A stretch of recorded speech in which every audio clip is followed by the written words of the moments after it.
Let's start preparing for the AWS Solutions Architect Associate CO3 certification. This lecture is the first lecture, and we will look at what Solutions Architect Associate certification is and provide a general introduction to the content that will be covered in the lecture. First, I will give you a general introduction to AWS certification. There are 3 levels of AWS certification. Specialty certifications are excluded here. At the foundational level, there is a Cloud Practitioner certification, which is an easy certification to obtain if you have a basic understanding of AWS services and cloud concepts.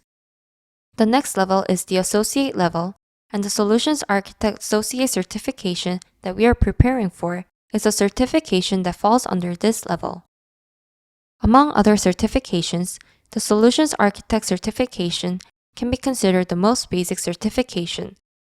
And for those who wish to obtain other certifications at the associate level, it is recommended that you obtain the Solutions Architect certification and then become familiar with most of AWS services before preparing. The next level is Professional level. Since this certification requires more detailed architectural capabilities for design, it is recommended that you obtain the Solutions Architect Associate certification to gain an overall understanding and then gain some practical experience with AWS before taking on the challenge. According to the official AWS website, the Solutions Architect Associate certification is recommended for those who have previous cloud experience or an understanding of infrastructure in an on-premise environment. However, even junior developers without cloud experience or understanding of infrastructure can obtain the certification if they understand the concept of cloud and AWS services for each topic. In our lecture, we will provide a guide so that even those who have no experience in cloud and infrastructure and are lost in preparing for the certification can easily obtain it. Here is detailed information about the Solutions Architect Associate exam. We have a total of 65 questions to complete within 130 minutes. The passing score is 720 points or higher out of 1,000. The cost of the exam is $150. There are 2 types of problems. In the case of single choice, it is a problem of selecting one of 4 options. And in the case of multiple choice, it is a problem of selecting 2 or more options out of 5 options. Our course to prepare for the Solutions Architect Associate certification is perfect for those who want to get quickly certified in a month. We want to help you prepare for certification easily, even if you have no cloud experience. It is also a lecture that can help junior developers understand the concept of the overall cloud architecture. For those who already have cloud experience, we will organize AWS cloud services for certification into topics and provide tips for preparing and taking the exam. Our course does not provide AWS practical training but focuses solely on organizing concepts and solving problems to pass the exam. First, we will understand the overall concept of cloud architecture and systematically organize AWS services by topic according to the scope of the exam. After finish organizing the concepts, we will prepare for problem solving through solving practical exam problems suitable for each domain. We will also provide exam preparation tips and exam taking strategies. The exam scope for the Solutions Architect Associate certification is detailed in the following slides. This is the test scope domain according to the AWS official website. There are 4 in total. The first domain is about security. It is one of the most common questions at 30% asking how robust AWS services can be used to respond to security threats. The second domain is about resilience. 26% of the questions asked how resilient and elastic application can be designed by leveraging AWS services. The third domain is about high performance. The questions mainly cover how quickly large amounts of data or traffic can be processed using AWS services, accounting for 24% of all questions. The fourth domain is related to cost, and it asks about how to design a cost-optimized architecture by efficiently utilizing AWS services, accounting for 20% of the total questions. To prepare for the exam, you should focus on studying which AWS services should be linked to which design domains. You need to study each AWS service according to the topic, and I will introduce the AWS service ranges of the 12 topics covered in this lecture in the next slide. Here are 12 AWS service topics that we will cover in preparation for the exam, grouped based on the official AWS website. Topics 1 to 5 are the most frequently appearing topics. This topic is the most basic topic for understanding AWS services and cloud services, so you should study it repeatedly and master it accurately. First of all, the first topic is compute, container, and serverless. We will learn about the concepts and building systems of AWS services, compute, containers, and serverless according to the computing virtualization stage. The second is about the storage, and it is about storages that are used. The third is about databases. The fourth is about networking and transmission. We will learn about cloud networking based on AWS services and CDN services that distribute content around the world.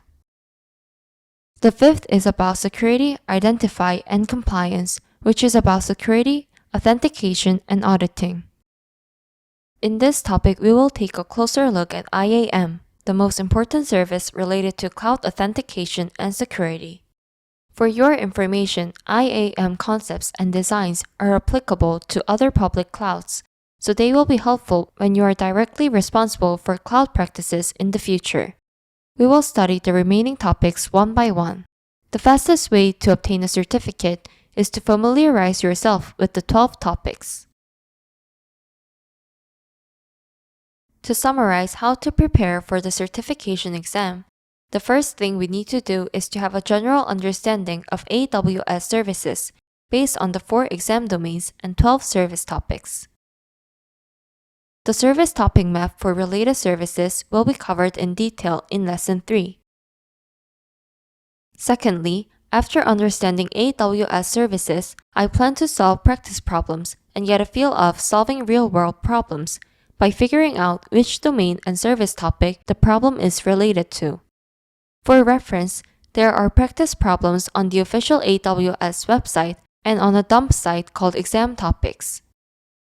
On this dump site, test takers are directly discussing whether or not the questions are correct. So I also recommend this site to those who want to solve additional problems. You can prepare for the exam quickly by expanding on the concepts within the service topic map, which provides content that appears while solving problems.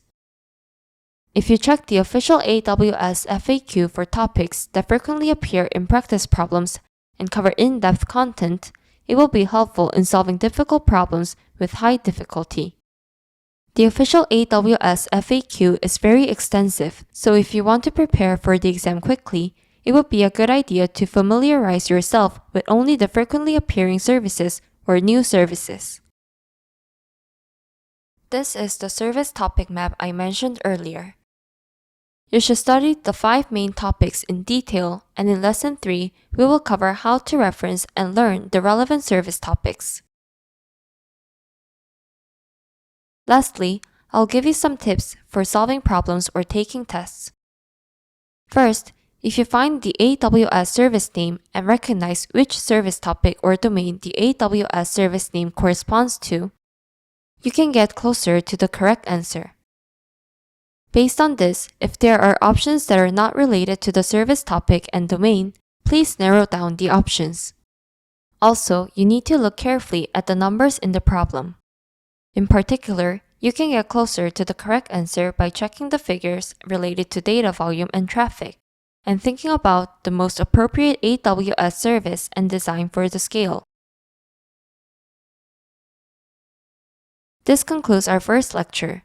In the next lecture, we will provide a general understanding of cloud systems and a general introduction to AWS services.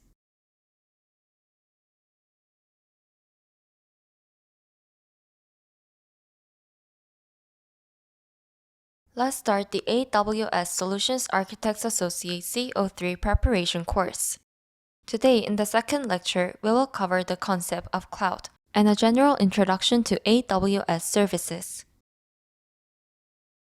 First of all, you must be familiar with cloud service. Let's take a look back at the definition of the cloud. When talking about cloud computing, the term cloud refers to the use of invisible computing resources. Users access the service through central server computing resources, and this access is invisible to the users. Let's take a closer look at some of the key elements of the cloud. First, cloud computing utilizes centralized servers. This means that all data processing and storage takes place on a central server. This allows users to access high-performance computing resources without having to build them on their own devices. The centralized server may not be a single server, but may be multiple servers or multi-region cluster. This will be explained in more detail when we discuss cloud virtualization, AWS regions, and availability zones. Moreover, cloud services operate invisible to users.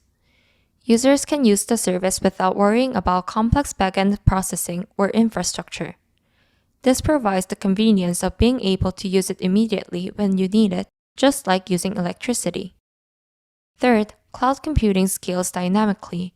Cloud services can automatically scale up or down as your need changes. For example, during peak traffic times, more servers will be operational, while during off-peak times, fewer servers will be operational. All of this allows for efficient resource management. These cloud services are provided over a network. Cloud services can be accessed from anywhere with an internet connection, giving users the flexibility to work from anywhere in the world. We looked at the concept of the cloud again earlier, so what are the core technologies that made cloud technology possible? It is virtualization technology. Virtualization technology can divide and use resources according to the user's needs. As you can see in the figure, server virtualization, for example, creates a virtual server that can operate independently using a designated proportion of CPU and memory on a single or clustered hardware. This means that one physical server can be divided into multiple virtual servers. Virtualization technology can be applied not only to servers, but also to storage and network devices. This allows a single physical device to be divided into multiple virtual resources, each performing different roles. These divided resources can be used by different users or different applications. In this way, virtualization technology enables efficient use of hardware resources. It also simplifies server and network deployment and management, providing cost savings, flexibility, and more efficient management of a company's IT infrastructure.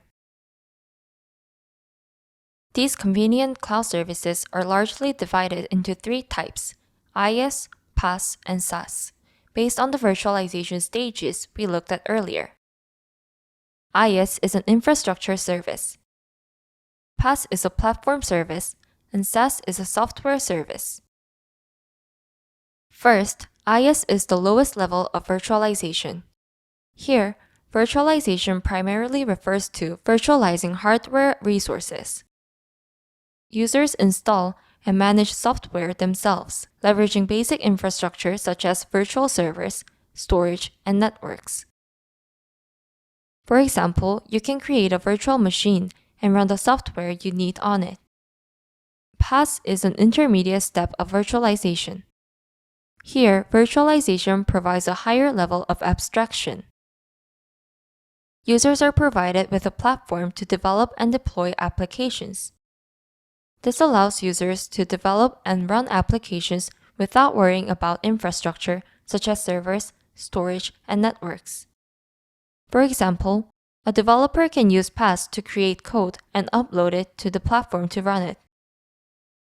Examples of AWS services include RDS, DynamoDB, and Lambda.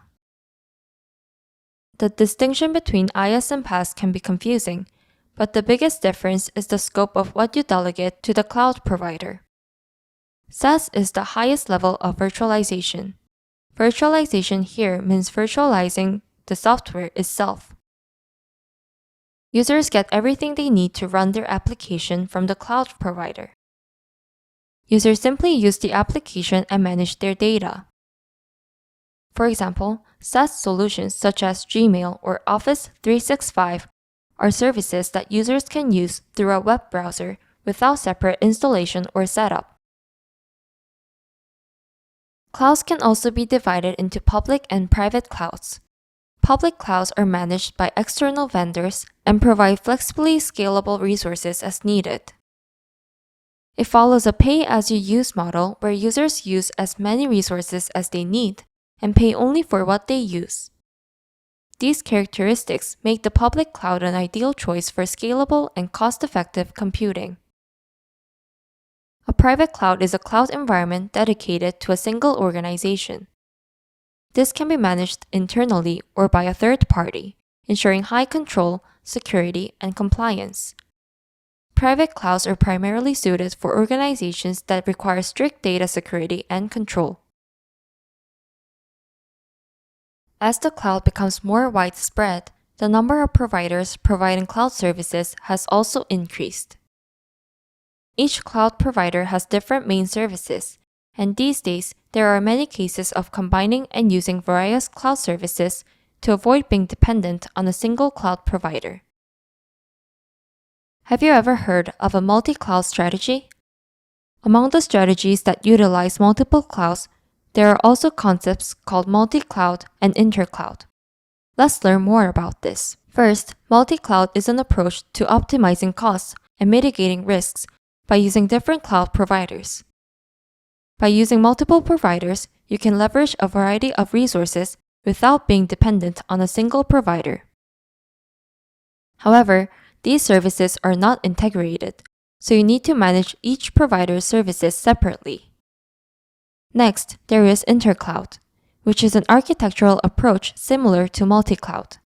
Intercloud also uses multiple cloud services and integrates these clouds to support seamless interoperability and complex workflows. It integrates services across multiple cloud providers, allowing users to work in a single integrated environment. This enhances enterprise flexibility by supporting advanced data sharing and disaster recovery strategies. While multi-cloud optimizes costs and improves flexibility by using multiple providers, intercloud has the advantage of integrating various cloud services to improve interoperability and simplify complex tasks. Earlier, we looked at what the cloud is in general and the types of clouds. Now, let's learn about AWS, the certification we are preparing for. According to Gartner, AWS market share is approaching 40% as of 2022. It's the #1 public cloud. The growth rate is also overwhelmingly high, and the sales volume of the entire cloud market is also increasing tremendously. Most companies are accelerating their transition to the cloud. Moving to the cloud can enable agile development and dramatically increase productivity. We also need to quickly get AWS certified and join this rapidly accelerating cloud market. There are 5 important concepts in AWS. Let's take a look at the AWS Shared Responsibility Model, regions and availability zones, pay-as-you-go pricing, designing for failures, and the best practices framework, which is a well-architectured framework recommended by AWS. First, let's talk about the AWS Shared Responsibility Model. If a hardware issue occurs while using on-premise, the user is responsible for performing sound recovery work. If you use AWS and there is a hardware problem, AWS takes responsibility and repairs it. As you can see in the picture, AWS is responsible for the basic infrastructure, including region, AZ, edge location hardware, AWS global infrastructure, and the software that fundamentally supports this infrastructure, such as compute, storage, database, and networking. In this case, the user's scope of responsibility will vary depending on the service used. But since the user only has to operate within his or her scope of responsibility, the workload of managing the system will be reduced. For example, there are things like the data you use, the security of that data, and the handling of traffic that occurs on top of the architecture you configure. Let's take a look at AZ, which are regions and availability zones. AWS has a global infrastructure. This global infrastructure is divided into regions around the world, and these regions are called regions. At the time of this lecture, AWS has 33 regions. Each region has multiple availability zones called AZs. Each AZ is physically separate and has its own network and power source. AZ within the same region have high-speed networking, and data is transmitted in encrypted form. So, if a specific AZ in a region fails, the service is provided from another AZ in the same region, enabling uninterrupted service. An AZ has one or more data centers. From the AWS user's perspective, since the data center is not visible, it seems that you only need to focus on the concepts of region and AZ. AWS, like other public clouds, follows a pay-as-you-go pricing model. There are 3 advantages to a pay-as-you-go model. In terms of cost effectiveness, you can secure budget flexibility and avoid over-investment by only paying for what you use. In terms of scalability and responsiveness, you can reduce the risk of over or under allocation of resources by adjusting resources based on real-time demand rather than forecasts. This flexible cost management allows us to focus on innovation. Streamlining your procurement process can help your business prioritize innovation and adapt quickly to change. Each AWS service has a different billing system, and there is information about the billing system that appears on the exam, so we will take a closer look at the billing system for each service in a later lecture. Here's a design that anticipates the obstacles. AWS designs with the assumption that failures can occur at any time.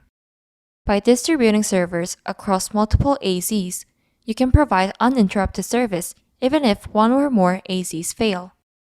There are also services that automatically deploy to multiple AZs or expand data areas, such as S3, a storage service. Finally, AWS presents a best practice called Well-Architect. There are 6 operational excellence: security, reliability, performance, efficiency, cost optimization, and sustainability.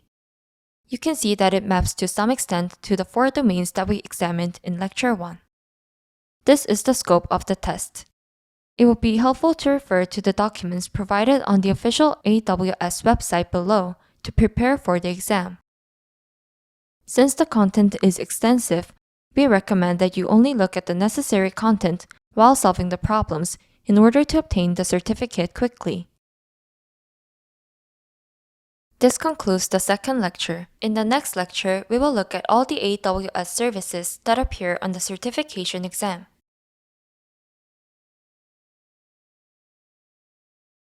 Let's start preparing for the AWS Solutions Architect Associate C03 certification.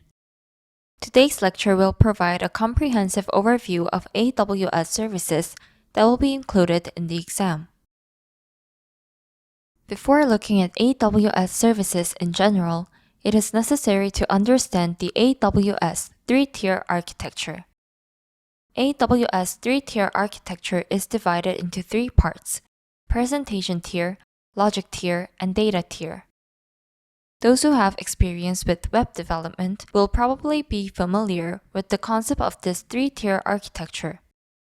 First of all, you can think of the presentation tier as the front end and the logic tier as the back end. You can understand the data tier as a database. Let's assume that we access a website.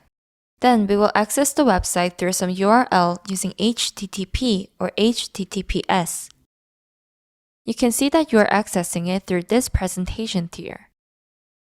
Certain URLs need to be handled through DNS server, and AWS provides this functionality in Route 53.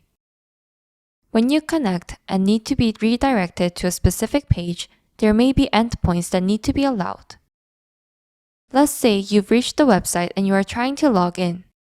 Then you need to enter your ID and password to check if you're logged in. In order to do that, you need some kind of server or serverless resource. That's the logic tier. In AWS, you can probably use EC2 or AWS Lambda. At this point, we would have put in an ID and a password to check if you're logged in. In the data tier, whether the password and ID are correct or not will be checked, based on data already stored in the data tier. The data in this data tier can be in RDB format, the Amazon RDS, or in NoSQL format, DynamoDB. If you understand this overall three-tier architecture and then study AWS services, you will be able to understand AWS services quickly and more systematically.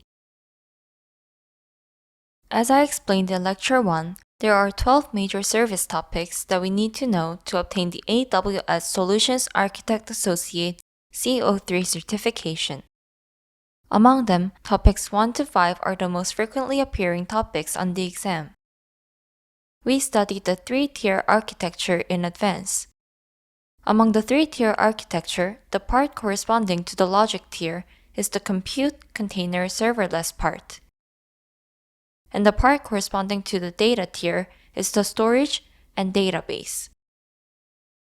And in our presentation tier, we will cover the part about networking and content delivery.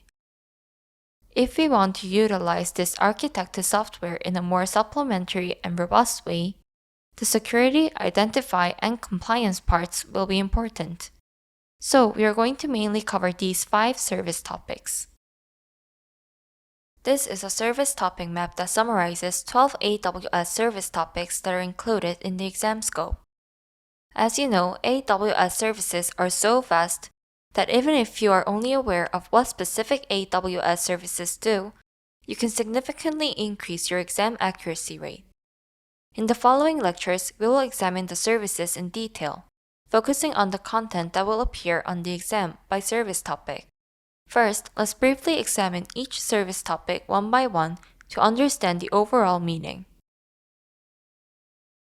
First of all, in Compute Container Serverless, EC2 is the most important service. It is a server provided in the form of IaaS. When it comes to EC2, you need to understand the 4 pricing plans that vary by EC2 type. You also need to understand the auto-scaling settings for high availability of your service. We will look at other services one by one in later lectures.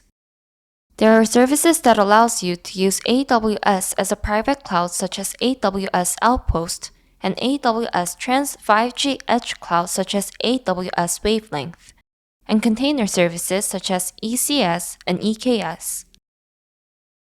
There are also serverless services that users can use in the form of PaaS without setting up the server such as Lambda, Fargate, and Appsync.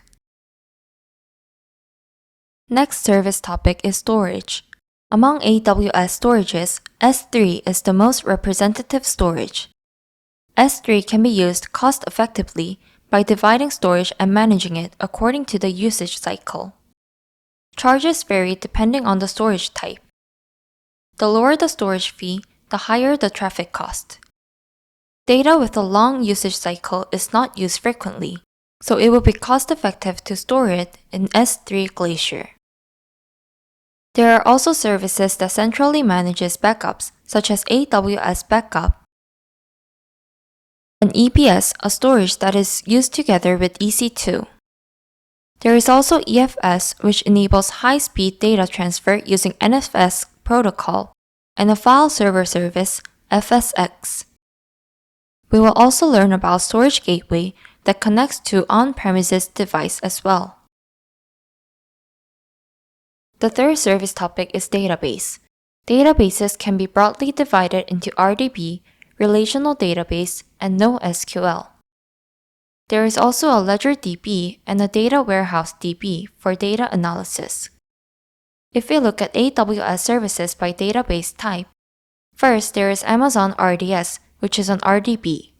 Amazon RDS is a database managed by AWS that supports MySQL, PostgreSQL, Oracle, and SQL Server. And there is Aurora, a fully managed RDB built by AWS that is compatible with MySQL and PostgreSQL. There is also a service that provides Aurora in a serverless form. NoSQL DB is a document DB that handles semi-structured data such as JSON and XML. There is also DynamoDB, a high-speed key-value database. Elasticache is compatible with Redis. Keyspaces is compatible with Cassandra. And there is also a GraphDB Neptune. QLDB is a ledger DB served by AWS. For data analysis, there is AWS Redshift as a data warehouse service. We will look into the details during the lecture on the relevant service topic.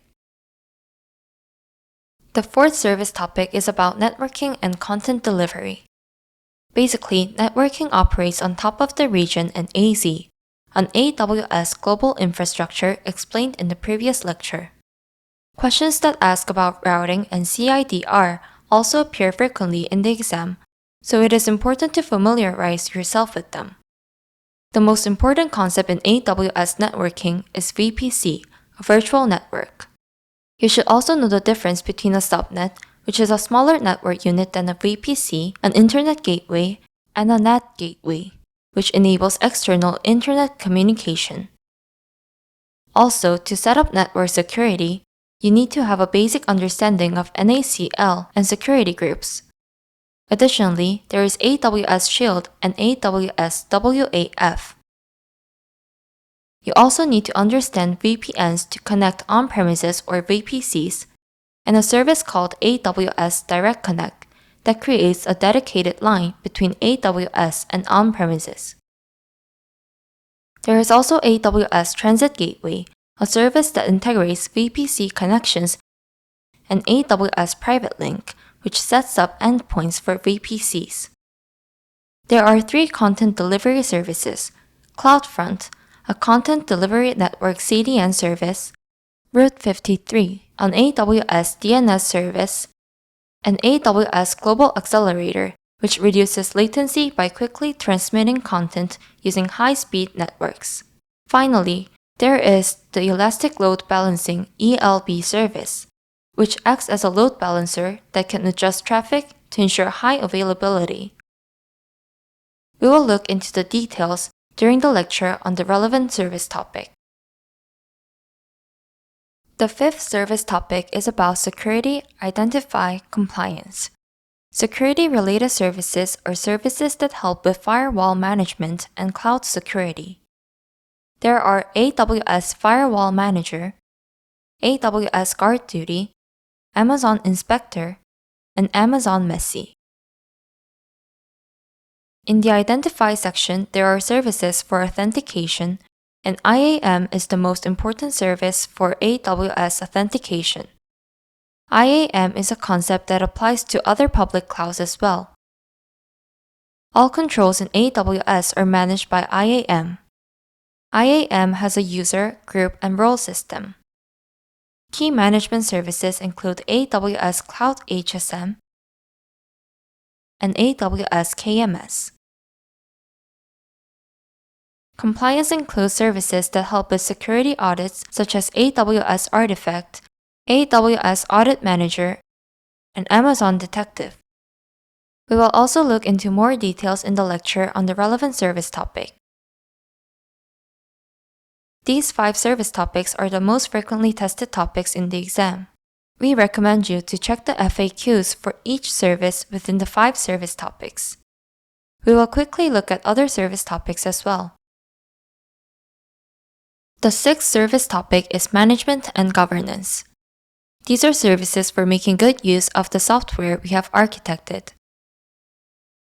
After we design the software, there are DevOps-related services to automate deployment, and there are services that need to monitor them.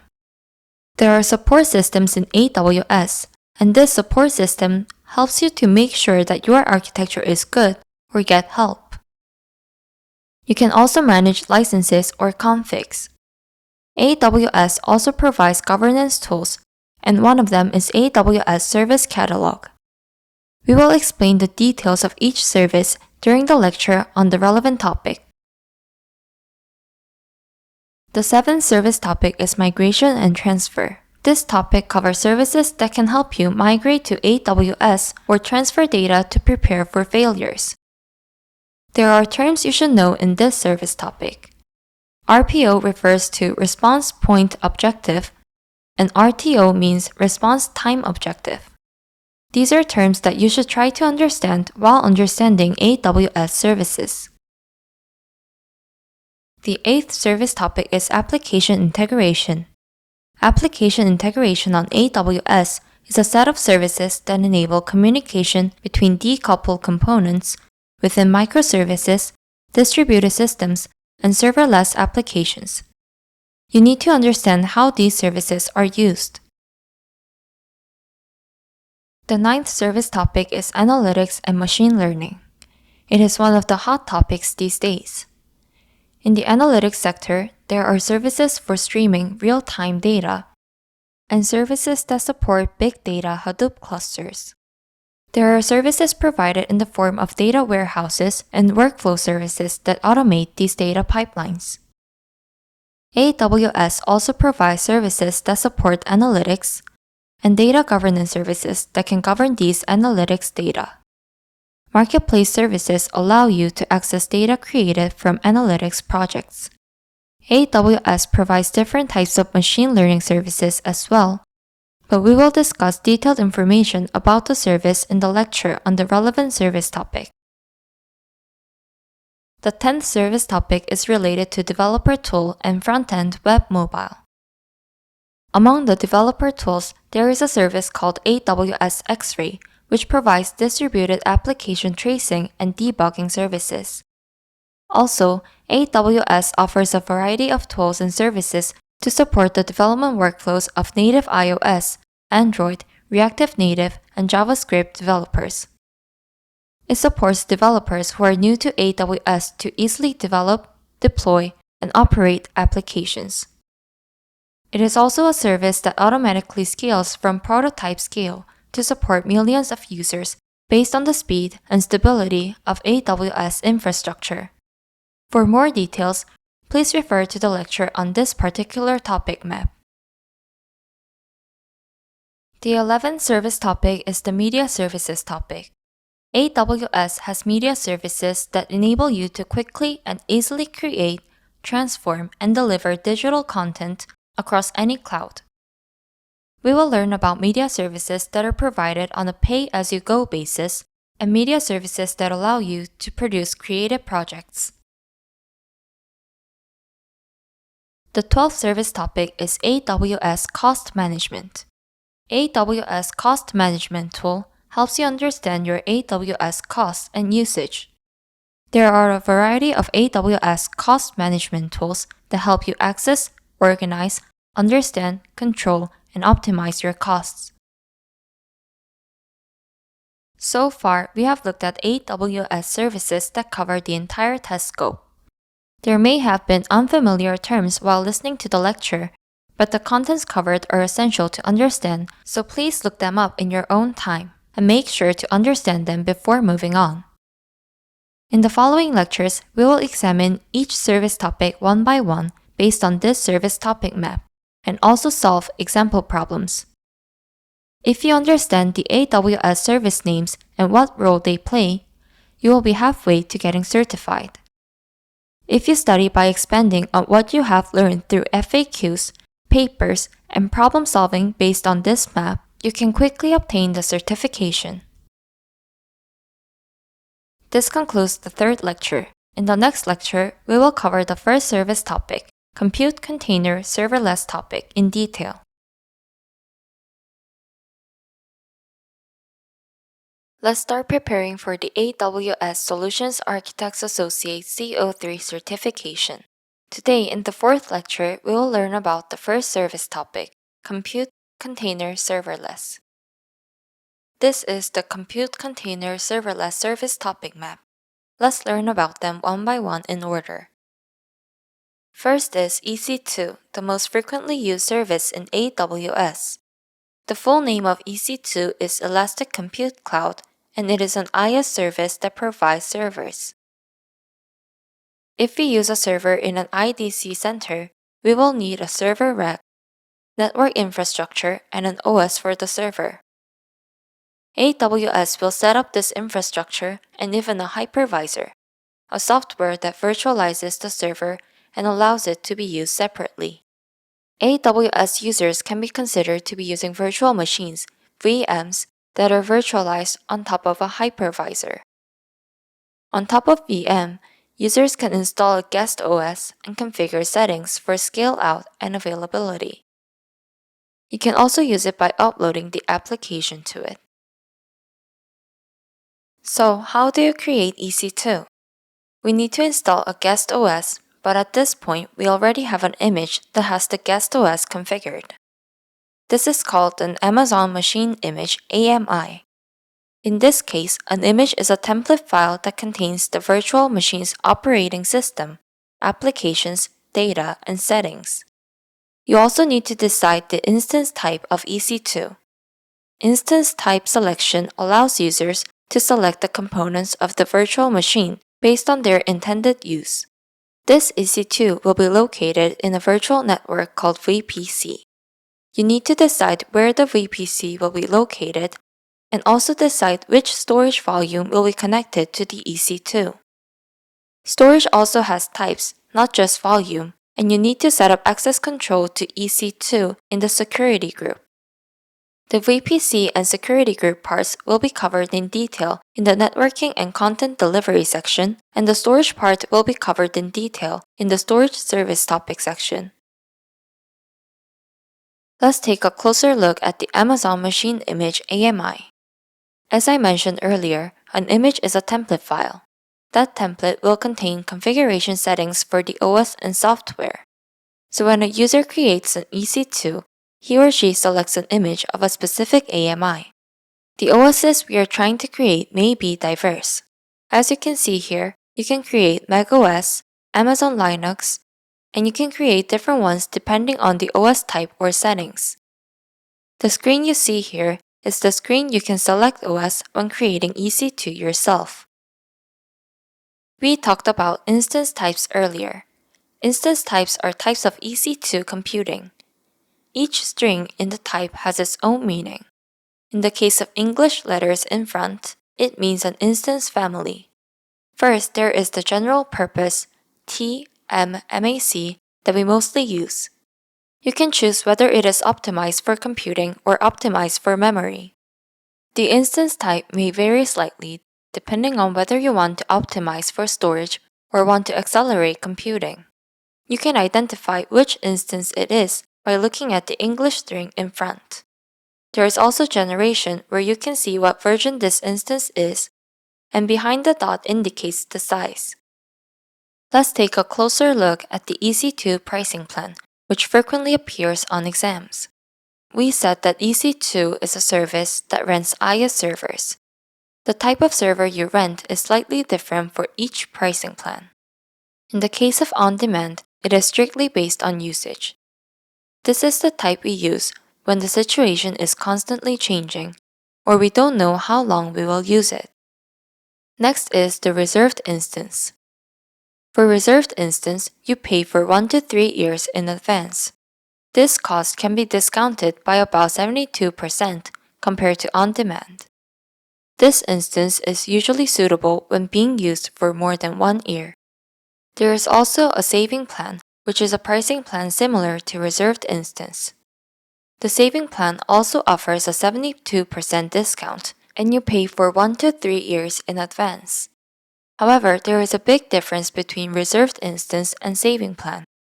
For reserved instance, you need to select your instance family and size in advance. However, in the case of saving plan, you can select multiple options. So, if you're running a variety of services, it is recommended to choose Saving Plan. Next, we have Spot Instance. Spot Instance is an instance that can be stopped unexpectedly. That's why it is a little cheaper. You can get discounts of up to almost 90%. If you're looking for cost efficiency, you can use Spot Instance. We use Spot Instance for instances that do not have a big problem even if they suddenly stop. It is commonly used in development environment. Lastly, there is Dedicated. Dedicated is used for services where compliance or security is important. In the case of this service, it is an EC2 instance type that is used in isolation and not shared with other services, users, or other instances. So in this case, like Dedicated, a region fee of $2 is charged per hour. Let's take a look at the EC2 autoscaling feature. Autoscaling allows you to automatically add and remove servers as needed. Adding servers is called scale out, and removing servers is called scale in. For example, you can add servers or add CPUs to match CPU utilization. If you set the Amazon AMI information and conditions for adding servers in the launch template, servers will be automatically added according to the conditions. These conditions can be used for target utilization, such as CPU utilization, number of users connected, specific time zones, and when instances are not running to prepare for failures. This feature is free, and users only pay for the increased instance costs. Autoscaling feature is available for services other than EC2 as well. Let's learn about AWS Batch service among compute services. AWS Batch is a batch computing service that dynamically provisions optimal computing resources when needed, allowing you to utilize resources as efficiently as possible. When we usually think of batch scheduling, we often think of cron jobs. AWS Batch is a service that can provide this cron job as an AWS service. When we do batch scheduling, we also need to consider the resources of the server, and AWS dynamically provisions those resources. So, AWS provides a service that allows us to run batches without having to manage batch computing software or servers ourselves. This will reduce the administrative burden. It also provides the option to save on your budget by using cost-effective Spot Instance. Please see the FAQ for more details. First, Elastic Beanstalk is a computing resource that automates capacity, load balancing, scaling, and status monitoring. It is a PaaS-type service. Developers simply upload their applications, and Elastic Beanstalk manages the deployment process. Compared to EC2, it can significantly reduce server operation and configuration operation overhead. This service can be useful for small companies that lack infrastructure personnel. Please see the FAQ for more details. Next, let's learn about AWS Outposts. AWS Outposts is a service that allows users to run AWS-like services in their on-premises environments. In other words, you can think of it as a service that provides AWS as a private cloud. A set of server devices that can be installed in a data center is provided, and services such as EC2, ECS, RDS, and S3 are made to operate inside. By installing it in your data center and connecting it to AWS over the internet, you can use AWS Outposts as AWS new flexible AZ. These services can be used for services where security is important and data should not be transferred to external servers. Let's learn about VMware Cloud on AWS for migrating and optimizing VMware-based workloads to AWS. VMware is a traditional virtualization solution. This is a solution that is usually installed on an on-premise server to provide virtualization services. This can be migrated to AWS Services, which is the oldest cloud provider with extensive experience supporting large VMware customers. AWS provides proven migration and modernization options to simplify your transition to the cloud. AWS provides purpose-built services and programs for VMware workload migration. This AWS VMware workload migration includes options for modernizing to containers and serverless or moving to managed services. For more detailed information, please refer to the official website. Next is AWS Wavelength. AWS Wavelength is a 5G edge computing infrastructure. It is a service that combines the high bandwidth and ultra-low latency of 5G networks with AWS compute and storage services to support innovative applications. It is ideal for high-performance mobile applications that require ultra-low latency, such as game streaming, AR, and VR services. It is also suitable for enterprise applications that require low latency, such as IoT, live media production, and industrial automation. AWS Wavelength enables image and video recognition, inference, data aggregation, and responsive analytics near the data source. Before we look into AWS container services, let's take a look at what containers are in the cloud. A container image is something that runs based on a file that predefines which application to run. As you can see in the picture, this is the part that the user is in charge of. The most well-known solution for managing container runtimes that can create these container images is Docker. If this is your first time hearing about Docker, it is strongly recommended that you search for it at your own time and study it. Containers are much lighter and faster than server virtualization. This is because there is less content contained within the container than in virtual server. If you're running a virtual server, you will need an OS, middleware, and applications. So the virtual server image contains all these files. On the other hand, containers are lightweight compared to virtual servers because they only contain the dependency packages required to run the application. Also, virtual servers are like regular servers in that they start with middleware and applications running after the operating system starts. On the other hand, containers run applications directly, so the overall speed of the application execution is fast. The processing speed is also faster than a virtual server as there is no overhead for the OS. Once a container image is created, it can be used immediately on other servers. There is an advantage in that you can use the container set during development or the libraries used as they are. These container images can be exported or imported and stored using a container image repository. One thing to keep in mind when using containers is that when the container terminates, the content stored inside it disappears, so you need to mount the directory of the host server where the container will run and save the work content. Let's find out how the container technology we looked at can be implemented as a service in AWS. AWS container services include Amazon ECS, EKS, and ECR. First, Amazon ECS is a fully managed container orchestration service that simplifies running and managing Docker containers.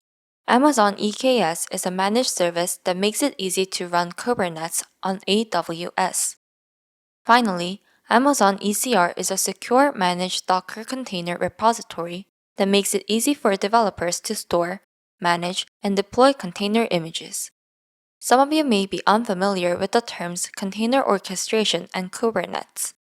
When operating an actual service using containers in an environment such as MSA, each function is often separated into containers and multiple containers are combined and used as a single system. If you try to manage all containers separately, the management burden will be enormous. Therefore, utilizing container orchestration tools can reduce operational load. Kubernetes is an open-source solution that handles this orchestration. On the next pages, we'll go into a little more detail about how ECS, EKS, and ECR work. We learned earlier that AWS services related to containers include ECS, EKS, and ECR.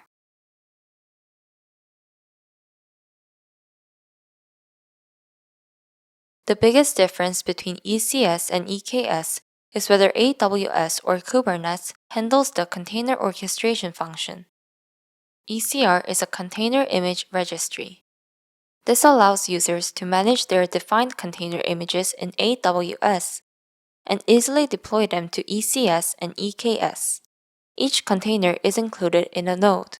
This node can be considered a server that runs containers. This server can utilize EC2 and Fargate. We will discuss Fargate in detail later. Before looking into AWS services related to serverless, let's find out what serverless is. Serverless doesn't mean there are no servers. Serverless in AWS means that there are no servers for users to manage, as the company manages physical servers and server-related infrastructure. With serverless, users can simply focus on logic. The representative AWS service for the serverless service is AWS Lambda. AWS Lambda is an event-driven serverless computing service that can run code for virtually any type of application and back-end service without provisioning or managing servers. Users using Lambda simply provide code in one of the language runtimes supported by Lambda. Runtime languages provided by Lambda include Python, C#, Java, and PowerShell. Users can write any function they want in Lambda and use the function when needed. Lambda provides a code execution environment that is automatically triggered by events. To implement this functionality, SNS and SQS is widely used in services. We will cover this in detail in the application integration topic. When we learned about container service earlier, we learned that the server in charge of nodes in ECS and EKS can be set to Fargate. Let's learn about this AWS Fargate service. As a serverless service, Fargate manages server infrastructure on AWS. So by utilizing Fargate as a node, you can use ECS and EKS more conveniently and with less operational overhead than by utilizing EC2. However, Fargate is slightly more expensive than EC2, so you should consider cost effectiveness when choosing it. AWS Appsync is a serverless, fully managed GraphQL service. Appsync simplifies data communication between client applications and servers. GraphQL is a carrier that allows clients to request and receive only the data they need. AWS Appsync helps you easily create and manage these GraphQL APIs. For example, let's say you have a library mobile app. Users want to view information about books and authors. When using a REST API, you may need to call two different endpoints to get book information and author information. GraphQL allows clients to request all the data they need in one request. The service that manages this serverlessly is AWS Appsync. Let's solve a practice problem related to what we learned. A company wants to reduce the cost of its existing three-tier web architecture. The web, application, and database servers are running on Amazon EC2 instances for the development, test, and production environments.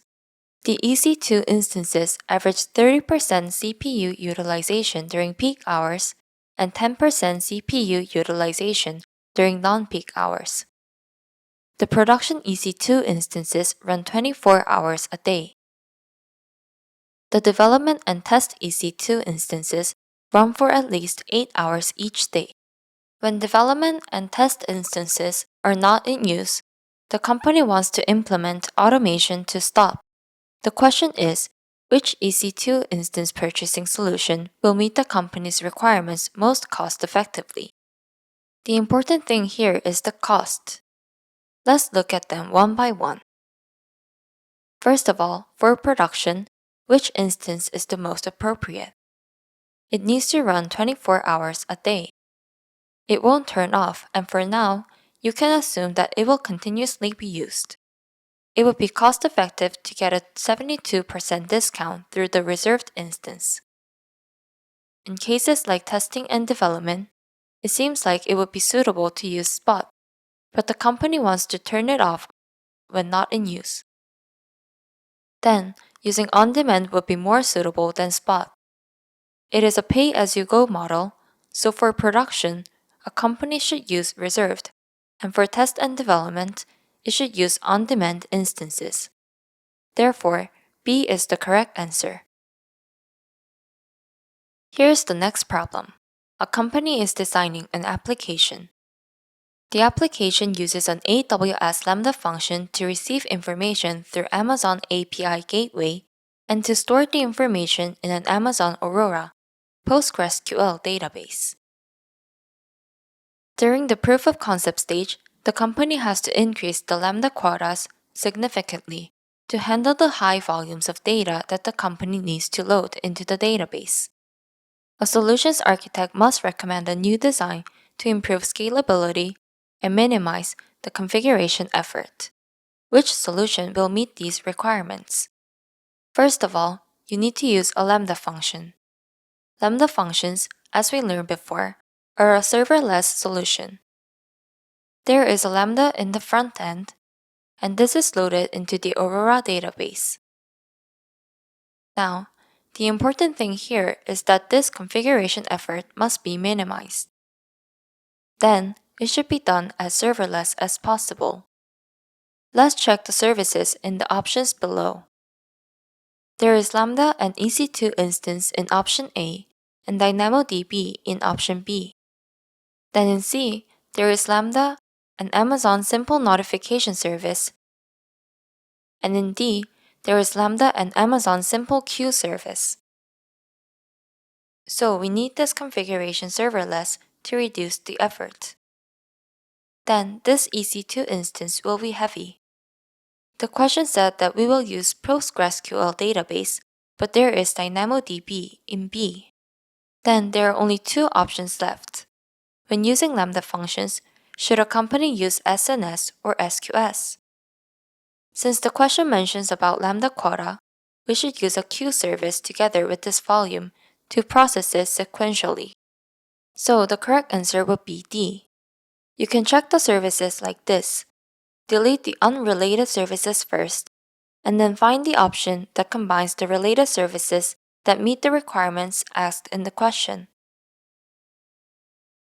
Here is the next question. A company wants to use Amazon Elastic Container Service, Amazon ECS clusters, and Amazon RDS-DB instances to build and run a payment processing application. The company will run the application in its on-premises data center for compliance purpose. A solutions architect wants to use AWS Outposts as part of the solution.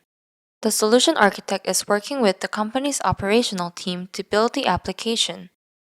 Which activities are the responsibility of the company's operational team? AWS Outpost is connected to an on-premises. The on-premises part must be handled by the operational team. So you will need to provide the hardware for that on-premise server. So in A, you need to take charge of the rack, the hardware part of the outpost. In B, the hypervisor storage system and the part that runs AWS services on the outpost is done in AWS. So this is not one of the answers.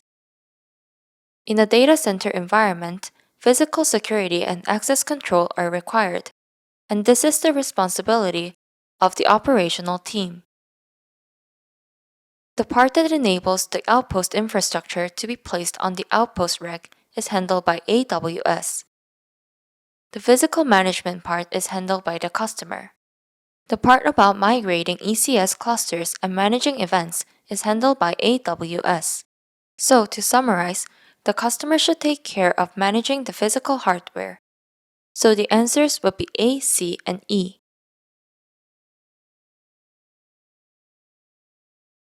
Here's the last question. A solutions architect is implementing a complex Java application with a MySQL database.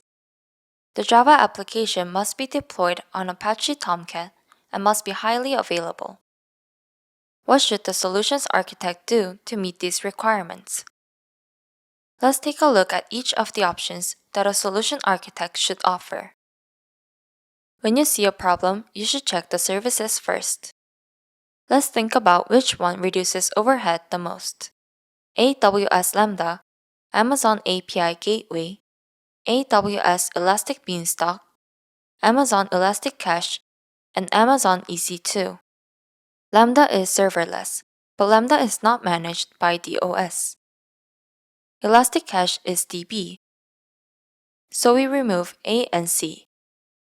Then there is Amazon EC2 and Elastic Beanstalk, which are complex Java applications.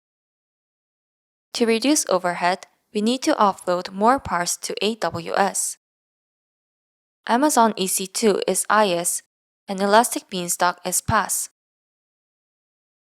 So the correct answer is B. We need to reduce our overhead as much as possible. This concludes the fourth lecture. The next lecture will cover the second service topic, storage.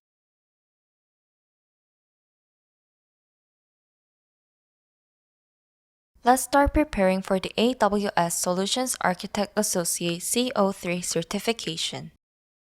This is the fifth lecture and we will learn about the second service topic, storage. This is a storage service topping map. First, we will learn more about S3, the most widely used object storage in AWS. Next, we will learn about EBS, EFS, FSX, and about AWS Backup Service, AWS Storage Gateway. Before looking into AWS storage services, let's first look into storage types. Storage includes file storage, block storage, and object storage. File storage is a way to store and manage data in file units. It is a storage that is accessible through the file system and where files can be identified using file paths. The advantages are that it is easy to use and maintain and is compatible with existing applications. However, the downside is that it can be inefficient in handling large amounts of data, and it is subject to limitations of the file system. Block storage is a method of storing data by dividing it into fixed-size blocks. Each block has a unique identifier, and data is read and written in block units. The advantages are high performance and scalability. It will also allow for quick access to data, so it is suitable for high-performance applications such as databases. However, the downside is that since files are divided into blocks, management and setup can be complicated. Next is object storage. Object storage stores data as objects, and each object has a unique identifier and metadata. Its advantages include near infinite scalability and easy data management via metadata. This type of data storage is ideal for cloud storage services. However, the downside to this is that the delay in time can be long. Also, data updates may be inefficient.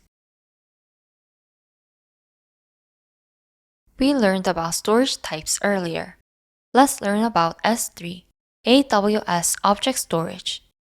S3 is an object storage and is not actually a folder structure, but the management console displays objects as if they were folders. The /string works as a delimiter. S3 has high durability and is replicated to 3 or more AZs by default for disaster recovery. You can store an infinite number of objects in a single bucket in S3, but each object cannot exceed 5 terabytes in size. S3 consists of key, object, and bucket. If you look at the path of S3, there is S3 in the front and the bucket name in the back. It also consists of a key that combines a prefix and an object name.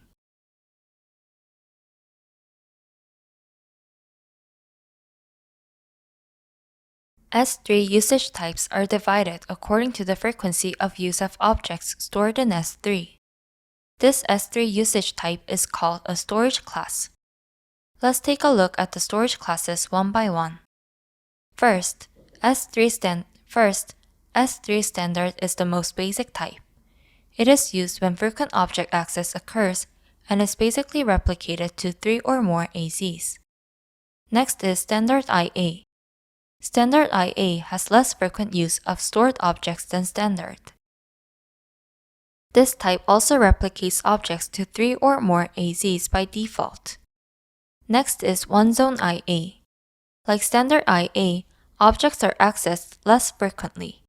However, in this type of case, it is not replicated to 3 AZs, but only to 1 AZ. From standard to IA and one-zone, the cost decreases as you go down. Next is intelligent tiering. We measure the usage frequency of objects stored in S3. Currently, if you use the storage class without knowing the details, AWS automatically checks the usage frequency and converts the storage class. This storage class also replicates objects to 3 AZs by default. These storage classes are split for cost efficiency. You should check the usage frequency or availability of the object and select the storage class to use. Here are the 3 Glacier storage classes. The Glacier storage class is used for archiving rarely used objects. Let's take a look at them one by one. First, in the case of Glacier Instant Retrieval, it is used for objects that need to be immediately retrievable after archiving. In Flexible Retrieval, it is used for storing objects that can have slightly longer lookup delay than Instant Retrieval. Finally, in the case of Deep Archive, archiving is done more deeply, and objects that require longer retrieval times are stored. The lower you go, the cheaper the storage costs become. So, we can divide this Glacier storage class by frequency of use even if we archive it. Next, let's learn about S3 Lifecycle Management. S3 has a lifecycle setting function. For example, there may be an object that is used frequently when first used, but then becomes less frequently used after a month or so. And after a year, there may be objects that need to be archived. For this purpose, S3 provides a lifecycle setting function. The lifecycle setting feature allows you to move to a lower cost storage class after 1 month, and to a Glacier storage class for archiving after 1 year. One thing to keep in mind here is that once you move to the lower level class, you cannot return to the standard class. Next, let's take a look at S3 versioning. S3 changes all the change history of objects stored in a bucket. There are version control settings you can manage. Setting up version control allows you to capture the history of all changes made to an object. Version control settings can be set per S3 bucket and not per object. As you can see in the figure, for example, when an object is added to a bucket, the bucket version in S3 is reversioned to version ZZZ. Also, if an object in the bucket is deleted, you can mark it for deletion by reversioning it. Then the user will not see that object in that bucket. However, if you want to restore the object in the bucket, you can restore the object again by reverting the version of the bucket to a previous version. Let's learn about S3 replication. S3 replication includes same region replication, SRR, for replication between the same region, and cross-region replication, CRR, for replication to other regions. This replication is possible only when versioning is enabled. Replication is especially used when preparing for a situation where the whole region fails. Let's take a look at S3 access control. How can we handle S3 access control? First of all, there are 4 main options. You can first manage it with IAM. This is a method of controlling access to S3 resources by granting or restricting permissions to users or groups. There is also a method called S3 bucket policy, which is in the form of a JSON document. You can specify policies as JSON documents that set access permissions to S3 buckets and objects. Another way is to block public access, which prevents public access to your S3 buckets and objects to prevent accidental exposure. For example, when setting up an IAM policy or a bucket policy, there are cases where the settings are incorrect and the bucket is accessed publicly. To prevent this in advance, there is an option to block public access for documents that absolutely require security. The fourth method is the pre-signed URL method, which allows you to create temporary URLs that allow access to specific S3 objects for a limited time. This will be useful for sharing with others. IAM policy and bucket policy will be covered in more detail in the Identify and Compliance Service topic later. Let's take a look at S3 data encryption. There are two main types of S3 data encryption. There is server-side encryption and client-side encryption. Let's take a look at them one by one. First is server-side encryption. When performing server-side encryption, if you use an encryption key managed by S3 or a KMS, Key Managed Service Key, you can make a request like this and receive encrypted data as shown in the figure. Another encryption method on the server side is to encrypt data using a key transmitted from the client. In this case, when the user makes a request to the server side, the request must be made along with the client-side data key. In this case, access should only be via HTTPS. Next, let's learn about client-side encryption. This method completes encryption on the client side and then transfers it to S3. The encryption key is not transmitted to AWS. In this case, you must manage the key lifecycle entirely on the client side. Next, let's learn how to host a static web using S3. If you have HTML, CSS, or JavaScript files in an S3 bucket, you can create a static website using them. You can create a website like this with a bucket name and region name. Access management for this website can be done by granting access rights to specific users through bucket policies or ACL. If you need to use HTTPS at this time, you need to design it by placing CloudFront in front of S3. This part will be explained again when you learn about CloudFront. Next, let's learn about Amazon EBS, a block storage. EBS is a block storage service used with EC2. Simply put, you can think of it as playing the same role as a hard disk or SSD. When used with EC2, EBS continues to incur charges for the amount allocated because it stores data even when EC2 is stopped.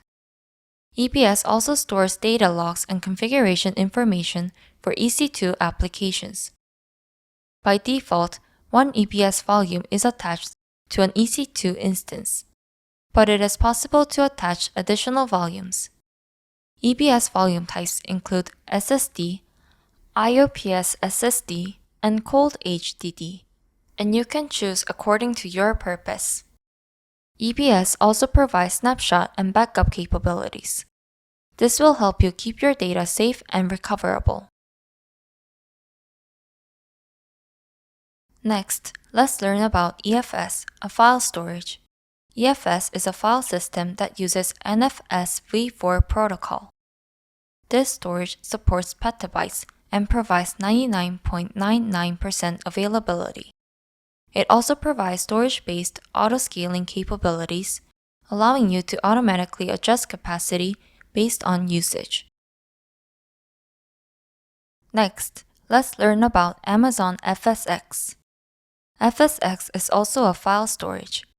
FSx offers two main file storage options. The first is FSx for Windows File Server. This service provides file storage using the SMB protocol. The SMB protocol is a file sharing protocol commonly used in Windows environments. It is available for Windows as well as Mac OS. It also supports Microsoft AD, Active Directory. Second is FSX for Lustre, a service that provides file storage using a high-speed Lustre file system. The Lustre file system is a file system suitable for high-performance computing environments. Next, let's learn about AWS Backup, a service that supports backup. As the name suggests, AWS Backup is a service that backs up data from storage such as AWS EBS, EFS, FSX, and databases such as RDS and DynamoDB. When you set up backup roles, backups are automatically performed and stored in S3, providing high availability and durability. The service is cost-effective, fully managed, and provides policy-based data protection. You can also audit and report on compliance with our data protection policies. You can centrally deploy data protection policies through AWS organizations. It also allows you to configure, manage, and control backups across your AWS accounts and resources. Next, let's learn about AWS Storage Gateway. Storage Gateway is a service that allows you to access cloud storage from on-premises. It provides low latency performance by caching frequently accessed data on-premises. It can also optimize data transmission, transmitting and compressing only changed data. It can be integrated with CloudWatch and CloudTrail, including Amazon S3, FSX, IAM, and KMS. Let's try solving a practice problem related to the service topic that we learned. This question is related to S3 storage classes. Let's first read the question. A company is storing backup files by using Amazon S3 standard storage. The files are accessed frequently for 1 month. However, the files are not accessed after 1 month. The company must keep the files indefinitely. The question asks which storage solution will meet these requirements most cost-effectively. We learned that we can configure to change the storage class. So, it seems like we need to take a closer look at options B, C, and D with the S3 lifecycle configuration. The question also said that the company is currently using S3 standard. Then, we can see which storage class to move to from S3 standard through this lifecycle configuration. The data will not be accessible after a month. If you don't have access, you can choose the cheapest option, but if you do need access, you can choose a storage class that takes a long time to retrieve data. Glacier Deep Archive is the cheapest option, and if you do get access to it, it takes a long time to retrieve. You have to choose the cost-effective option, so the correct answer is B. Let's solve this problem as well. This question is related to the use of EBS and EFS. First, let's read the problem. A company is hosting a web application on AWS using a single Amazon EC2 instance that stores user-uploaded documents in an Amazon EBS volume. For better scalability and availability, the company duplicated the architecture and created a second EC2 instance and EBS volume in another AZ, placing both behind the application load balancer. After completing this change, users reported that each time they refreshed the website, they could see one subset of their documents or the other, but never all of the documents at the same time. The question asks what solutions architect should propose to ensure users see all of their documents at once. At this point, you should know that EBS is connected to only one EC2. It seems like this issue can be solved by having two EC2 applications sharing one storage. If you want to share a single file, you can use EFS file sharing storage. So you should use EFS instead of EPS. The correct answer is C. This is the last question. A company runs multiple Windows workloads on AWS. The company's employees use Windows file shares that are hosted on 2 Amazon EC2 instances. The file shares synchronize data between themselves and maintain duplicate copies. The company wants a highly available and durable storage solution that preserves how users currently access the files. The question asks what a solutions architect should do to meet these requirements. First of all, we said that we are using our Windows file sharing system. When you think of Windows file sharing system, the service that comes to mind is FSX for Windows File Server. That service is in option C. Let's read option C to see if it's the right solution. It is using Amazon FSX for Windows File Server and multiple AZ configuration for high availability. The company has asked for a solution that increases availability and continuity, so including multiple AZ configuration would be a solution to that. So the correct answer would be C. If you find related services first, you can find the answer more quickly. This concludes our lecture. The next lecture will cover the third service topic, databases.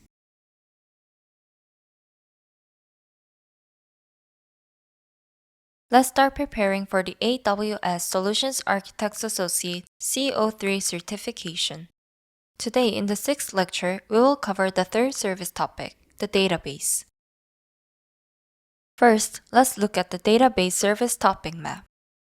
Databases are broadly divided into 4 types: RDB, NoSQL, LedgerDB, and data warehouse. Let's take a closer look at the services provided by AWS for each database type. Before looking at AWS services, let's first understand database types. There are 4 types of databases. Let's take a look at them one by one. First of all, we have RDB, which we are very familiar with. When it comes to databases, RDB is traditionally used. Many people have used RDB at least once. RDB is a relational database, and data can be combined through joins between tables. For RDB, services provided by Amazon include Amazon RDS and Aurora DB.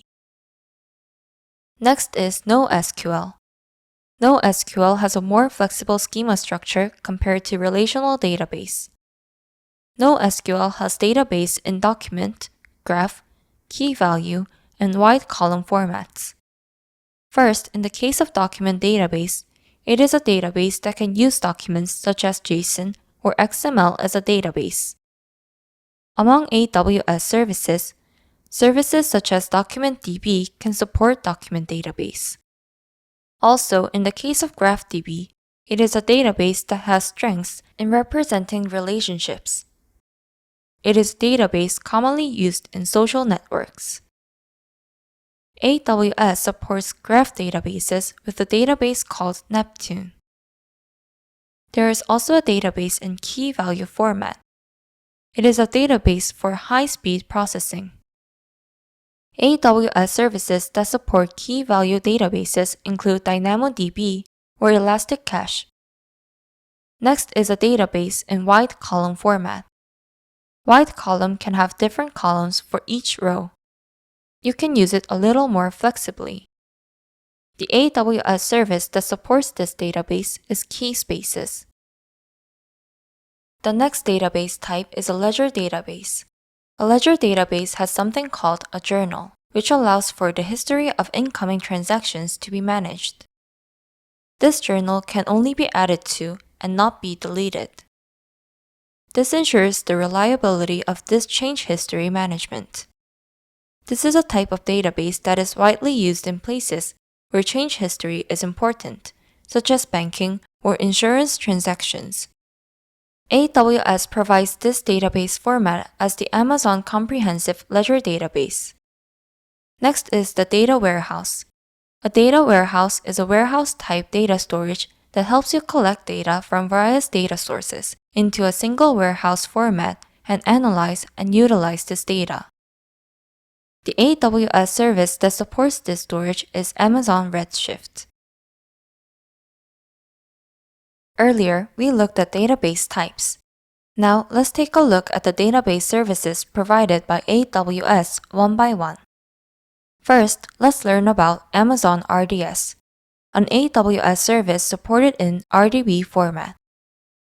Amazon RDS is an AWS service that supports relational databases. This service uses EC2 instances. We learned about EC2 in our Compute, Container, Serverless lecture. Like EC2, RDS is also charged based on running time. When we build a database, we usually have to take care of the database software, storage attached to the database, and infrastructure. With RDS, parts of the infrastructure are handled by AWS. Database engines supported by RDS include MySQL, PostgreSQL, MS SQL, Oracle, and Aurora DB. RDS supports multi-AZ deployment to ensure high availability. AZ is an availability zone. You can replicate RDS instances in different availability zones in a region. The replicated instance is called the standby instance, and the existing instance is called the primary instance. When we access RDS, we access it using a domain name. Before the domain name fails, it is set to point to the primary instance. However, if the availability zone where the primary instance is located fails, the domain name can be automatically changed to the availability zone where the standby instance is located. This change is called failover, and this failover is automatically executed when a failure occurs. The primary and standby are synchronously replicated in this multi-AZ instance deployment. When failover occurs, the standby becomes the primary. The primary is on standby. However, this standby does not support read or write. You can think of this instance deployment as only one working. There is a cluster replication method during multi-AZ's replication. Cluster replication is to place two replicas on one primary instance. Here, only read is possible in the primary and read is possible in the replica, which is a copy. This method is replicated semi-synchronously, and this method is only provided by MySQL and PostgreSQL engines. RDS provides read replica to improve read performance. This method is similar to the multi-AZ method, but this read replica can be replicated up to 5 times. Distribution to other AZs is possible, and cross-region is also supported. This is also a method where read and write are possible on the primary instance, and read is only possible on other replica instances. These instances are replicated asynchronously. RDS also has a backup function. The RDS backup feature automatically backs up every 7 days by default and allows recovery to a specific point in time. The retention time is up to 35 days, but if you want to store data for more than 35 days, we recommend storing it in S3 for cost efficiency. And for slightly longer backup cases, we recommend using AWS Backup service. Next, let's learn about Amazon Aurora. Amazon Aurora is the RDB database service that is most often compared to RDS. It is a database that supports relational databases and can be considered a database built directly by AWS. So, the difference with RDS is that in the case of RDS, it provides engines such as MySQL and PostgreSQL, while in the case of Amazon Aurora, you can think of this Aurora database as a single database engine. You can use MySQL and PostgreSQL directly with Aurora DB without any conversion. Aurora DB is a service managed by a DB cluster. The storage connected to this database is stored in 6 copies and across 3 AZs, so it can be seen as an architecture that greatly increases availability. Let's take a look at the Amazon Aurora multi-AZs architecture that we learned earlier.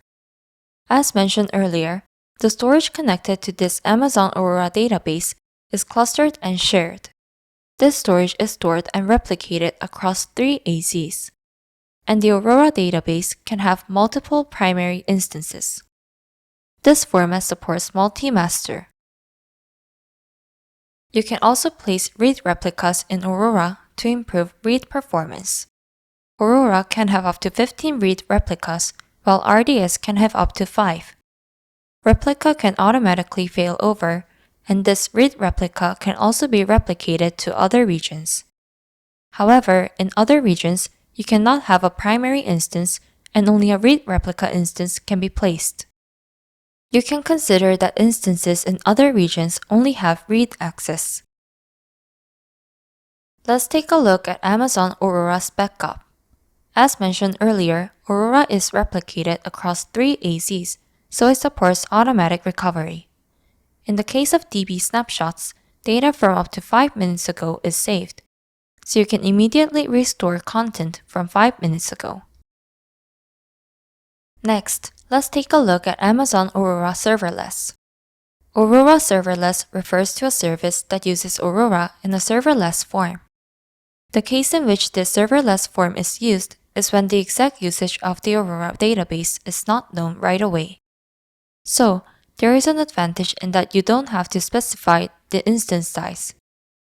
You can try out Aurora Serverless before you introduce Aurora or when you launch a new service. Next, let's take a look at the NoSQL service. Let's first take a look at the document DB. When I talked about data types earlier, I said that in the case of a document database, it is a service that can directly use semi-structured data such as JSON or XML as a database. You can also use JSON format or other key value XML-like files as a database in Amazon Document DB. Another document DB that is compatible with this document DB is MongoDB. Next, let's learn about Amazon Neptune, a graph DB among NoSQL DBs. Some people may be unfamiliar with graph databases, but graph databases are useful for representing relationships as shown in the figure. Each node has its own properties, and the relationships between nodes also have properties. You can think of nodes as each object, edges as their relationships, and properties as columns defined in edges and nodes. Next, let's learn about Amazon DynamoDB, the most widely used NoSQL DB in AWS. Amazon DynamoDB is a key-value database service. It is a service that supports fast key-value database service and is often used in conjunction with event-driven services such as Lambda. As you can see in the picture, each item is partitioned through the partition key, and these partitions are replicated to 3 AZs for availability. Let's take a closer look at partition and sort keys in DynamoDB. As you can see in the picture, if you think of the entire thing as a table, each row is called an item, and the columns in the item are called attributes, and among these columns, the one that acts like a primary key in RDB is a partition key. In this data, the number can be the partition key, and the sort key can be the name. This partition key is indexed by hash value and is not sorted. This partition key must have sufficient cardinality because it is used as a unique value, like a primary key when only one partition key is used. And you can think of the sort key as a key that is used together with the partition key, and it can be used as a unique key by being linked together with the partition key. Unlike the partition key, the sort key sorts the data. You can think of it as Cassandra's column key. In this Amazon DynamoDB, there is a unit called the capacity unit. This unit is used for billing. Let's take a look at it one by one. In the case of RCU, it is read capacity unit, and WCU is write capacity unit. 1 RCU means that you can read 4 kilobytes per second, and 1 WCU means that you can write 1 kilobytes per second. So in cases where we are using it well and can estimate the usage to some extent, we have a billing system that pre-allocates RCU and WCU using a provisioned billing system. However, when you don't know about this usage right away, there is a billing method that charges for the RCU and WCU that actually occurred in an on-demand format. This Amazon DynamoDB is said to be a very fast key-value service, but there is a service that can cache this DynamoDB a little faster and use it. It is Amazon DAX. You can think of it as Amazon DynamoDB Accelerator. For example, after installing the Amazon DAX client on an EC2 server, Amazon DAX works with this client to perform caching. So, it is a service that connects to DynamoDB so that it can show a little faster performance. Next, let's learn about Elasticache, an in-memory key-value database. Elasticache is an in-memory key-value database that provides key-value services on memory without going to SSDs or HDDs, allowing for faster use. However, the downside is that when the instance goes down, all data is erased because the memory is volatile. So, it is a database suitable for designing databases that can be used for short-term purposes that do not require continuous data storage. It is compatible with Redis and Memcached. Next, let's learn about Amazon Keyspaces. Amazon Keyspaces is an AWS service that supports the Apache Cassandra database. The database is a NoSQL database supported in wide column format. As I explained earlier in the data type discussion, in the case of wide column formats, each row can have different columns. So, since the format of the columns is different for each row, you can have a slightly more flexible schema. Amazon Keyspaces is a service that supports Apache Cassandra as a serverless service. Next, let's learn about Amazon Quantum Ledger Database, which is a ledger database. A ledger database is used for data structures where change history is important. This change history creates a concise summary using SHA-256 encryption. This concise summary is commonly called a digest, and this digest is used as evidence of the change history and is stored in a journal. This digest can be added to but not deleted or updated. So we guarantee high reliability. We tend to use this change history for services where it is very important. It is often used for banking records, manufacturing history, or insurance processing. Next, let's learn about Amazon Redshift, a data warehouse service. A data warehouse service is a service that stores data from different data sources as a single warehouse and utilizes it for data analysis. The service that supports this is Amazon Redshift. In Amazon Redshift, data stored in S3 or RDS can be analyzed with SQL or transferred to a BI tool through Redshift. Typically, data warehouses follow a columnar storage structure. Now, let's try solving some practice problems. A company wants to provide data scientists with near real-time read-only access to the company's production Amazon RDS for PostgreSQL database. The database is currently configured as a single AZ database. The data scientists use complex queries that will not affect the production database. The company needs a solution that is highly available. Given these requirements, what would be the most cost-effective solution? First of all, to achieve high availability, you need to go from single AZ to multi-AZ. There are 3 options related to multi-AZ, B, C, and D. As we learned earlier, there are 2 ways to deploy multi-AZ: instance deployment and cluster deployment.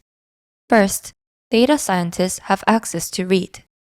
This read has to be highly available, but as we learned earlier, the instance deployment supports standby, but this standby does not read or write. In that case, we should follow the multi-AZ cluster deployment method. This multi-AZ cluster deployment method supports 2 readable standby instances. So, the correct answer would be D. Next question. The company runs an e-commerce application on an Amazon EC2 instances behind an application load balancer. The instances run in an Amazon EC2 auto-scaling group across multiple availability zones. The e-commerce application stores the transaction data in a MySQL 8.0 database that is hosted on a large EC2 instance. The database's performance degrades quickly as application load increases. The application handles more read requests than write transactions. The company wants a solution that will automatically scale the database to meet the demand of unpredictable read workloads while maintaining high availability. The question is which solution will meet this requirement. First of all, the question said that the company is using MySQL 8.0. If we use MySQL, we can try RDS and Aurora. When solving questions, you should keep in mind that if Aurora is possible, you should consider it a little more because Aurora is designed to be a bit more highly available. Aurora also supports MySQL databases. Let's take a look at relevant databases which are RDS and Aurora. Then you can choose between B and C. We need to ensure high availability, but in the case of B, it is single AZ, so that's not the answer. Let's read option C. It follows the Amazon Aurora multi-AZ deployment approach and adds the option to autoscale Aurora replicas. So the correct answer is C. Next question.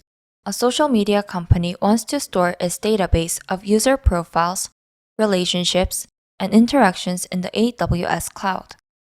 The company needs an application to monitor any changes in the database.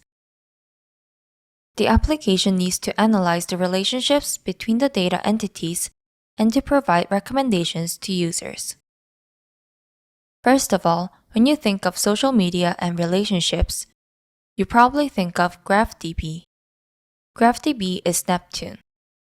So if you're looking at Amazon Neptune, you should look closely at A and B. Changes can also be detected in Neptune. You don't necessarily have to use Kinesis data streams because we need to have low operational overhead. Then, simply operating as one service would be a way to reduce operational overhead. So the correct answer is B. Here's the last question. A company hosts more than 300 global websites and applications. The company requests a platform to analyze more than 30 terabytes of clickstream data each day. The question is, what solutions can be used to transmit and process this clickstream data? First of all, when you think about analyzing, you can think of Redshift. So first, let's take a look at options with Redshift. There is B and D.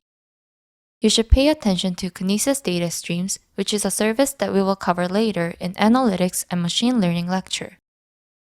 The Kinesis data streams is a service that is widely used for real-time data, such as clickstreams. So, the correct answer is option D. Option D can be used to load real-time clickstreams and then analyze with Redshift.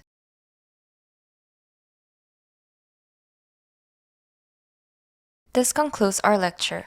In the next lecture, we will cover the topic of networking and content delivery services. Let's start preparing for the AWS Solutions Architect Associate CO3 certification. Today, in the 7th lecture, we will cover the 4th service topic, networking and content delivery. This is a topping map for networking and content delivery services. let's learn about the basics of networking and basic network AWS services, and then we will go into the security part, the connection part for networking, and then the DNS server and content delivery. Before looking into AWS network services, let's first look at basic network concepts. First is the IP address. An IP address is a unique number assigned to each device connected to a network. This allows each device to identify and communicate with the Internet. The most widely used IP addressing system today is IPv4. An IPv4 address consists of 4 numbers, each of which can have a value from 0 to 255. As you can see in the picture, it has a format like 192.168.1.0 for example. Each number has 8 bits. IPv4 addresses can therefore provide approximately 4.3 billion unique addresses. Next, let's learn about CIDR notation, which helps you manage and activate your network more efficiently. CIDR notation is most commonly used by appending a slash after an IP address and a number indicating the length of the network prefix. For example, it would be in the format 192.168.1.0 followed by a /16. As you can see in the picture, the meaning of this 16 is the length of the network prefix. When we learned about IP earlier, we learned that it is a number of 8 bits. The meaning of this 16 is that 16 bits are a prefix that indicates a network. The first 16 bits are fixed, and the last 16 bits can be used to allocate the IP range. Then we can create an IP with 16 bits, so 16 powered is 65,536. But here, we need to remove 2 IPs. This is because the bits that are all 0 are used as IP to represent network addresses, and the IP address with all 1 bits is a reserved IP used to represent broadcast addresses.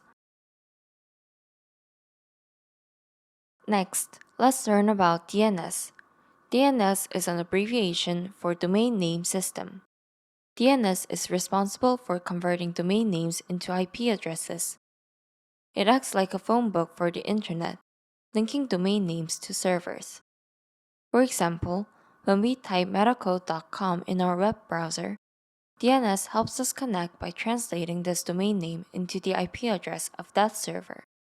By doing this, we can access our website using an easy-to-remember domain name. Next, let's learn about Network Firewall. A network firewall is a device that monitors and controls incoming and outgoing traffic on a network. This can protect your network from unauthorized access and threats by enforcing security rules to protect your network.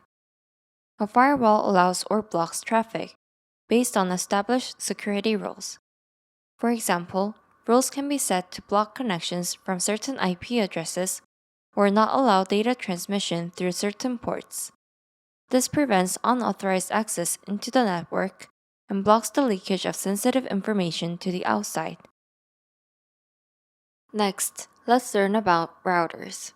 A router is a critical device that forwards data packets between computer networks, managing and directing internet traffic. It is a device that determines the optimal path to efficiently transmit data from the source to the destination. First, the router receives a data packet through its network interface, and the packet contains a source address and a destination address. The router looks up its routing table based on this information. The router determines the optimal path through its routing table and then forwards the packet to the next stop.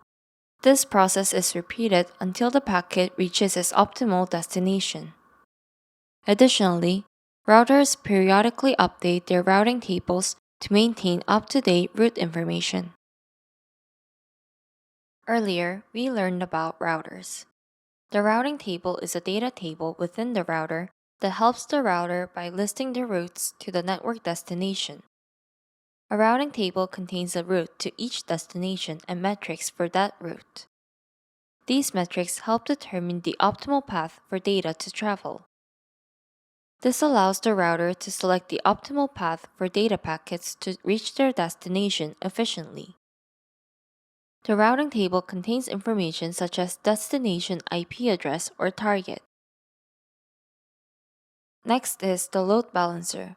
A load balancer is a device that distributes incoming network traffic across multiple servers. This increases the availability and reliability of your applications. For example, when many users access a website, a load balancer distributes the connection requests across multiple servers to prevent the servers from becoming overloaded. This allows users to enjoy faster and more stable services. Additionally, the load balancer automatically diverts traffic to another server when server failure occurs, ensuring service continuity. For those of you who may be unfamiliar with the network part, we looked at the very basic concepts of networks. Now, let's learn about AWS network services in earnest. When we learned about what AWS is in the second lecture, we learned about region and availability zone. This network also needs to be understood in terms of region and availability zones. The part that is mapped to region is VPC, and there are subnets within the AZ. These subnets are private and public, and each subnet can have instances like EC2. We also have an internet gateway to access the internet from our VPC. In the case of private subnets, direct connection to the internet is not possible, and there is a NAT gateway to help with this. Let's take a look at them one by one. First, let's review the region and availability zone AZ. We learned about this in Lecture 2. AWS has a global infrastructure. This global infrastructure is divided into regions around the world, and these regions are called regions. AWS has 33 regions, and a region has multiple availability zone AZs, each of which is physically separated and has its own network and power sources. Within the region, AZs have high-speed networking, and data is transmitted in an encrypted form. So, if a specific AZ in a region fails, services can be provided from other AZs, enabling seamless services. An AZ has one or more data centers. However, from the perspective of AWS service users, since data centers are not visible, it seems that you can just focus on the concepts of region and AZ. Next, let's learn about VPC. VPC is a virtual private cloud, a virtual private network. This is a service that allows you to configure a private network in a cloud environment. To create a VPC, you must specify an IPv4 or IPv6 address range using CIDR. We learned about CIDR earlier. You can create up to 5 VPCs per account and region. For the private IP range of your VPC, you can choose from the listed 3 ranges. Next are the subnets. A subnet is a segmented network created at the availability zone level within a specific region. Subnets are created by specifying an IP range from the CIDR block of the VPC, and the IP ranges of each subnet cannot overlap with each other. Subnets allow you to manage your network by dividing it into smaller units than a VPC, allowing you to distribute network traffic more efficiently and enhance security. Each subnet has 5 IP addresses reserved and used. This includes network addresses, reserved routers, reserved DNS, reserved addresses, and broadcast addresses. These reserved IP addresses are used for internal operation and management of the network.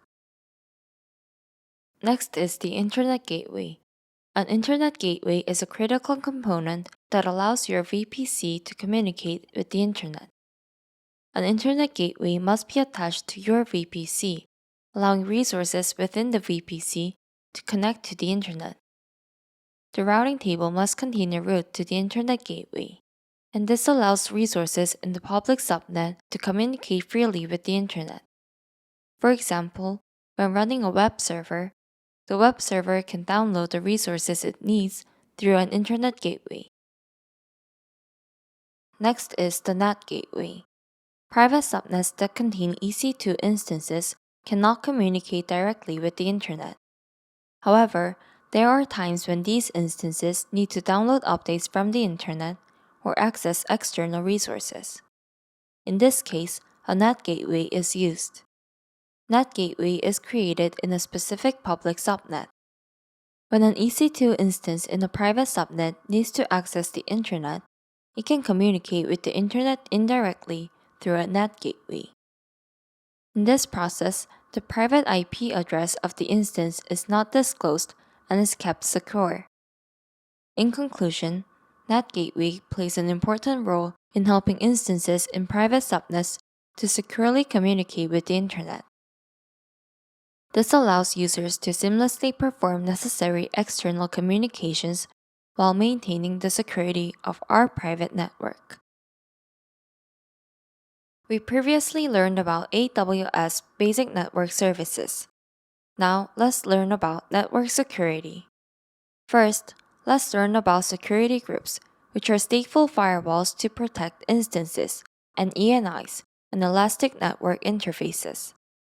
A stateful firewall is an intelligent firewall that remembers information about inbound traffic when it receives it and automatically allows outbound traffic. Security group is a stateful firewall. Security group is required for at least one ENI or instance and plays an important role in controlling network traffic. There is no blocking in security group, only allowing. By default, all inbound traffic is blocked, and all outbound traffic is allowed. This is the screen you will see when you actually set up a security group in AWS. As mentioned earlier, all inbound traffic is blocked. So, if you want to allow a specific IP on a specific port inbound, you need to create an inbound rule. As you can see in the picture, ports, for example, HTTP port 80 are allowed. But if you want to allow all IPs coming in via HTTP, it would be 0.0.0.0/0, meaning all IPs. Also, the IP address 10.0.0.0 with /16 is the AWS private network. If you want to allow network access to a specific private net. The same goes for outbound roles. Here, you can also set the destination to another security group. Next is NACL. NACL stands for Network Access Control List. It is a network-level stateless firewall to protect VPCs and subnets. Unlike stateful firewall we saw earlier in the security group, it does not store the state of inbound traffic. So, NACL requires explicit inbound and outbound roles. This allows for more granular security settings at the network level. NACL supports both allow and deny roles. Each role is evaluated in a given order based on its priority number, with lower numbers being applied first. The order of the roles is very important, as the first matching role is applied. Next, let's learn about EIP and ENI. EIP stands for Elastic IP, and ENI stands for Elastic Network Interface. First, EIPs can be assigned to EC2 instances as a static public addresses. When you assign a public IP to an EC2 instance, it becomes a dynamic IP and may change each time it is restarted. Private IPs, on the other hand, do not change even if the instance is restarted. We use EIP when you need a fixed public IP. An EIP provides a fixed public IP address to an EC2 instance, which can be detached from the instance and attached to another instance. Next is ENI. You heard about ENI when you heard the explanation of security groups earlier. ENI is a virtual network interface card. ENI can be attached to EC2 instances, and multiple ENIs can be attached to a single EC2 instance. ENI can be used as a network interface endpoint. ENIs can be useful for separating network traffic between instances or managing multiple IP addresses. Next is AWS WAF. AWS WAF is a web application firewall that monitors HTTP or HTTPS requests and provides firewall functionality. This helps protect your web applications from various attacks.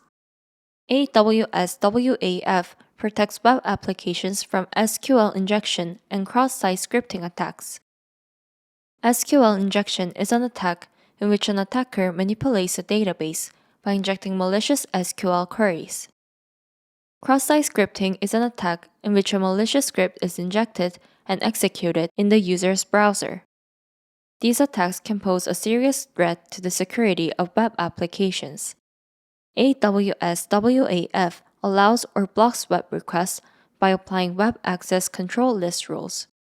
This allows users to set and enforce their desired security policies. For example, you can block access from specific IP addresses or block requests with specific patterns. Next is AWS Shield. AWS Shield is AWS DDoS attack defense service that continuously monitors and analyzes network traffic to protect against DDoS attacks.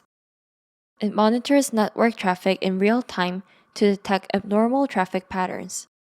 AWS Shield enables customers to run applications more safely in the AWS environment and minimize service interruptions from DDoS attacks. Next, let's learn about ELB, a load balancer service. ELB is a load balancer service that plays an important role in handling TLS types and providing high availability and health checks by evenly distributing incoming traffic to multiple instances or IP addresses. ELB is divided into ALB, which is Application Load Balancer, and NLB, which is Network Load Balancer. ALB supports HTTP and HTTPS protocols and operates at layer 7 of the OSI model. It performs load balancing based on the HTTP or HTTPS request path. NLB supports TCP, UDP, SSL, and TLS protocols and operates at layer 4 of the OSI model. It performs load balancing based on IP addresses and TCP ports.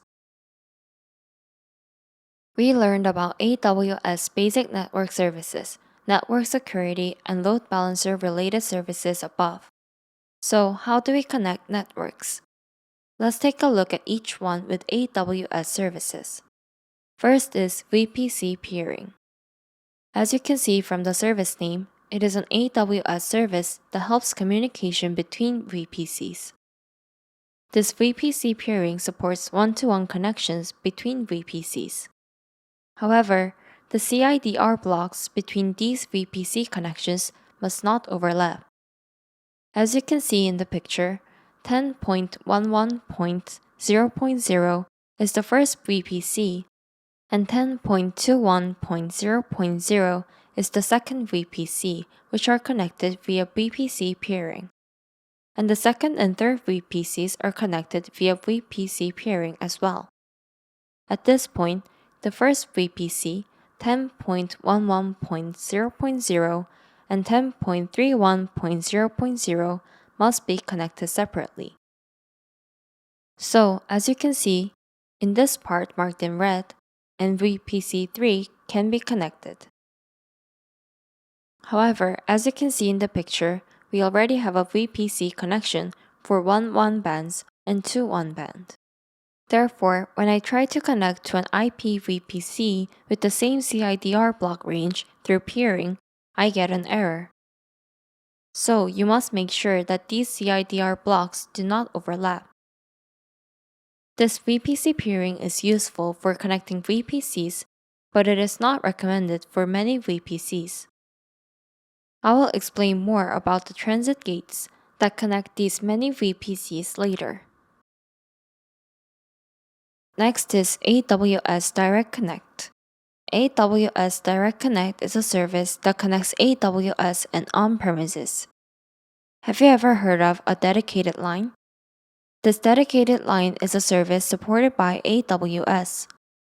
This is a service that connects AWS and on-premises by physically installing a dedicated line. Customers can receive this dedicated line installation directly from their telecommunications provider or utilize it through AWS partner services.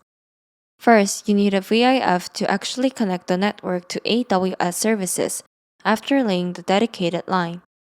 VIFs include public VIF, private VIF, and transit VIF. You need to connect by setting it differently depending on each connecting resource. Next, I will explain Transit Gateway, which I mentioned earlier while explaining VPC peering. Transit Gateway is a service to connect on-premises environment and VPCs. You can connect up to 5,000 VPCs, and you can also connect VPCs, VPNs, and Direct Connect, which we learned about earlier. This makes managing network connections a little easier. Next is VPC endpoint. It would be very inefficient for services within AWS to connect to other AWS services via the internet. So, what you can set up is a VPC endpoint. VPC endpoints include gateway endpoints and interface endpoints. Gateway endpoints include S3 and DynamoDB. S3's gateway endpoint is free. And in the case of interface endpoints, we use a format that attaches a private IP to the ENI we learned about earlier. Services that can be used in this way include S3, CloudWatch, SNS, System Manager, Kinesis, KMS, and ELB. I will explain the gateway endpoint and interface endpoint architecture in more detail later. First, this is the gateway endpoint I mentioned earlier. There are two different VPCs. These VPCs are inside the AWS network. I want to have an EC2 in a private subnet access S3 in another VPC. The gateway endpoint is used in this situation. Since EC2 is in a private subnet, you need to access the gateway endpoint through the routing table. This gateway endpoint then provides an endpoint that can connect to S3 in another VPC.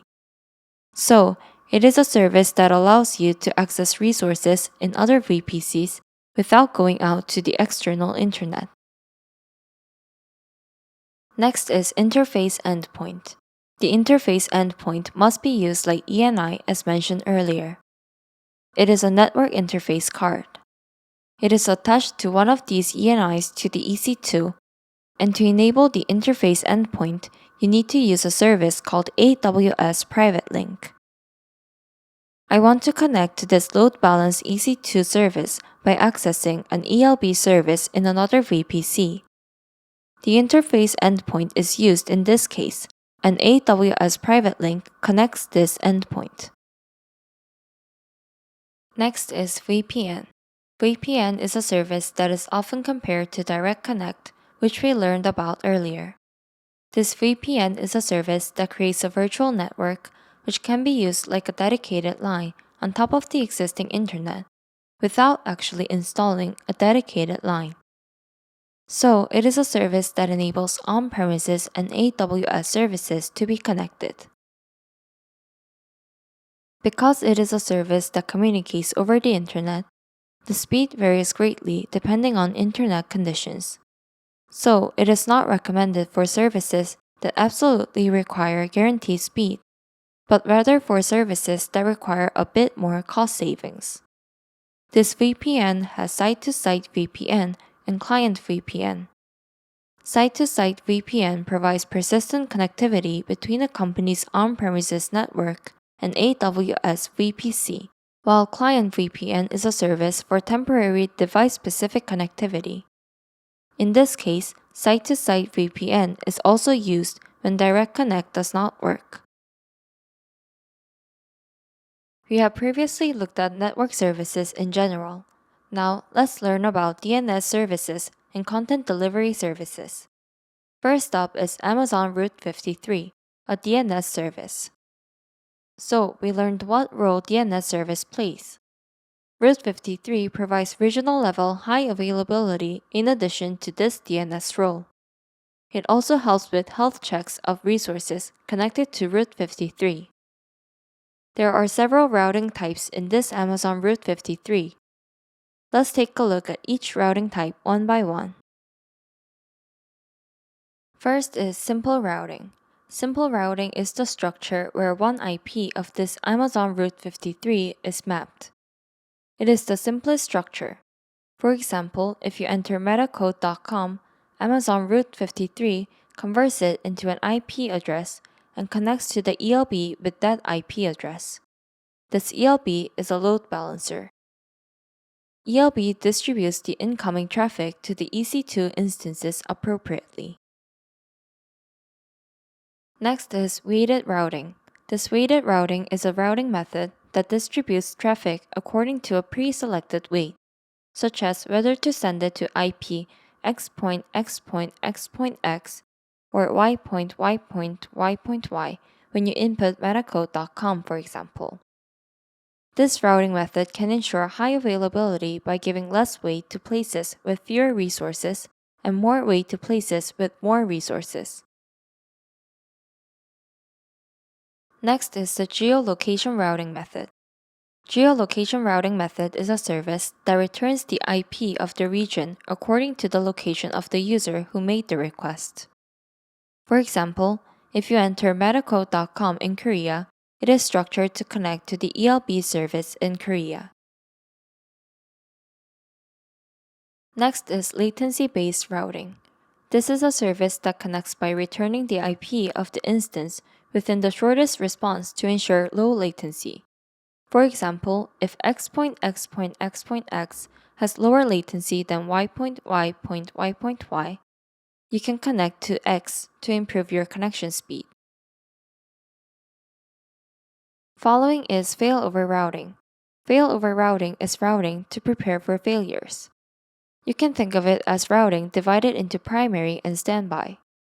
Normally, routing continues to primary, but if there is failure in the primary instance, routing is switched to the standby instance.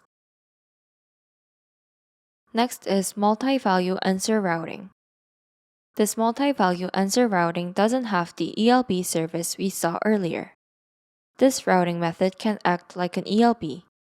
This is because Route 53 returns a randomly connected IP. However, since this random IP returns only normal IPs after a health check, it can also increase high availability in case of failure. Next is Amazon CloudFront, a CDN service. It is a service that caches content in over 400 edge locations around the world and delivers it quickly to users. It has a great advantage in delivering static resources in particular. Amazon CloudFront, an Amazon CDN service, provides security features such as AWS Shield and AWS WAF. There may also be geographical restrictions. For example, you can set it so that cached content is only visible to certain countries. We also provide an object delegation service, which is the process of deleting or updating cached content. When caching content from multiple edge locations to serve it quickly to users, sometimes you may need to replace this cached content with a new version. The service used in this situation is object invalidation. There are several ways to invalidate objects. TTL expiration, which allows you to set the cache to expire automatically. Header usage, which allows you to only retrieve files that have changed, renaming the object and explicitly invalidating it. Let's take a closer look at CloudFront's behavioral architecture. First of all, there is the origin server. The origin server is the server that hosts the original content. This server stores contents such as website's HTML files, images, videos, CSS, or JavaScript files.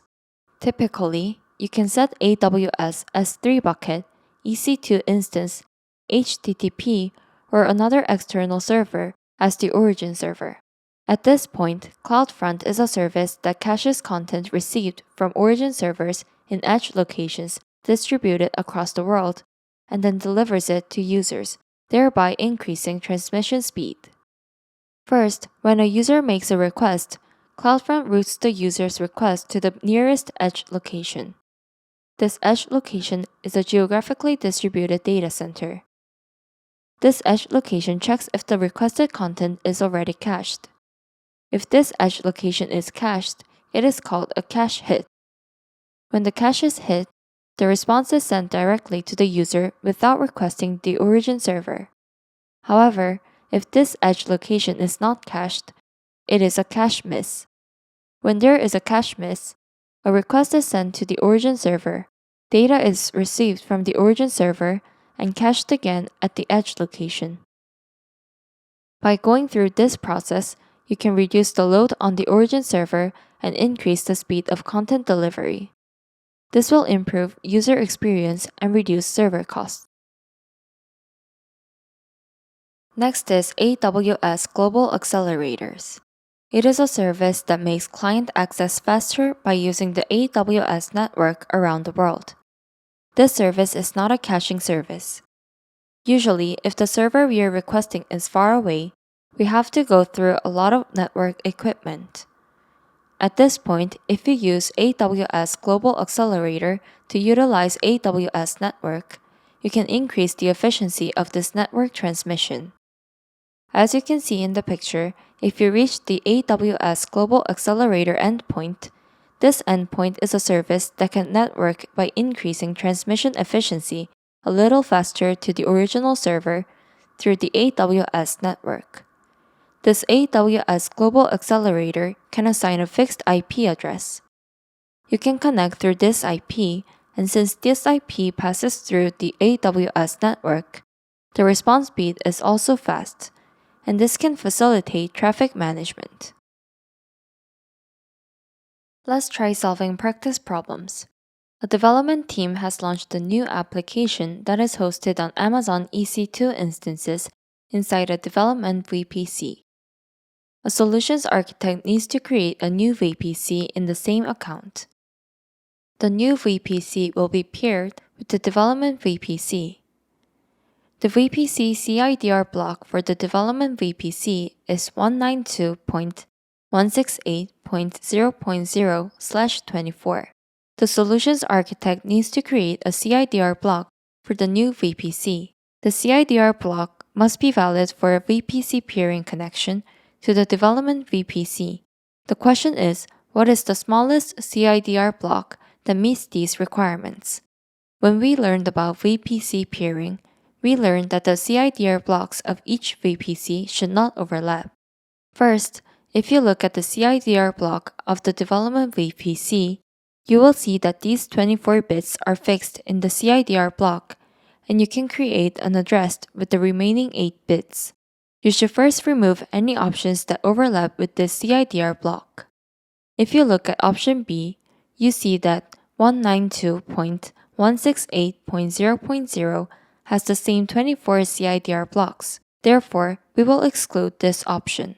If you look at the CIDR blocks of A and C, they are 32. This 32 means that all bits in the front are fixed. If the CIDR block is 32 like this, it means exactly this IP. However, when we set up a VPC, there must be public or private subnets within the VPC. And if the VPC has only one IP, we cannot configure an efficient network. So options A and C should be excluded. If you look at these CIDR block, it is 10.0.1.0 with 24. In this case, the development VPC and CIDR blocks do not overlap, so the correct answer would be D. Here's the next problem. A solutions architect is developing a VPC architecture that includes multiple subnets. The architecture will host applications that use Amazon EC2 instances and Amazon RDS DB instances. The architecture consists of 6 subnets in 2 availability zones. Each availability zone includes a public subnet, a private subnet, and a dedicated subnet for databases. Only EC2 instances that run in the private subnets can have access to the RDS databases. The question is asking what architecture can be considered in this situation. First of all, EC2 is in a private subnet and needs to be connected to RDS, so we need to consider the firewall level to make this connection. We said that we can set up a firewall with security groups and NACL. The components that need to be connected are EC2 and RDS instances. The service that allows you to set up a firewall at the instance level is called a security group. Now let's take a look at the options with the security group. There are 2 options, B and C. But when we talked about security groups, we said that only allow is possible. We said that deny is not possible. From that perspective, in option C, it says that the security group follows inbound traffic. It says to create a security group that allows inbound traffic from the private subnet and attach it to DB instance. Then you can create the security group and attach it to the RDS database. So the correct answer would be C. When accessing instances like this, you should first think about security groups. Here's the last problem.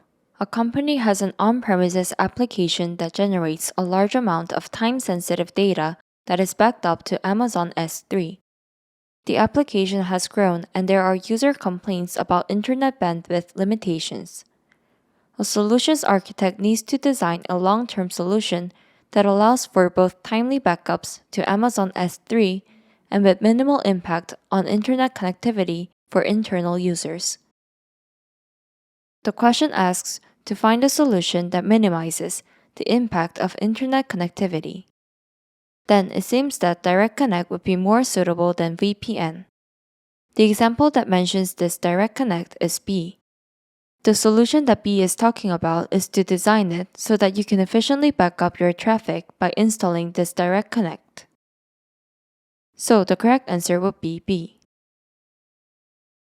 This concludes the 7th lecture. In the next lecture, we will cover the 5th service topic, security, identify, and compliance.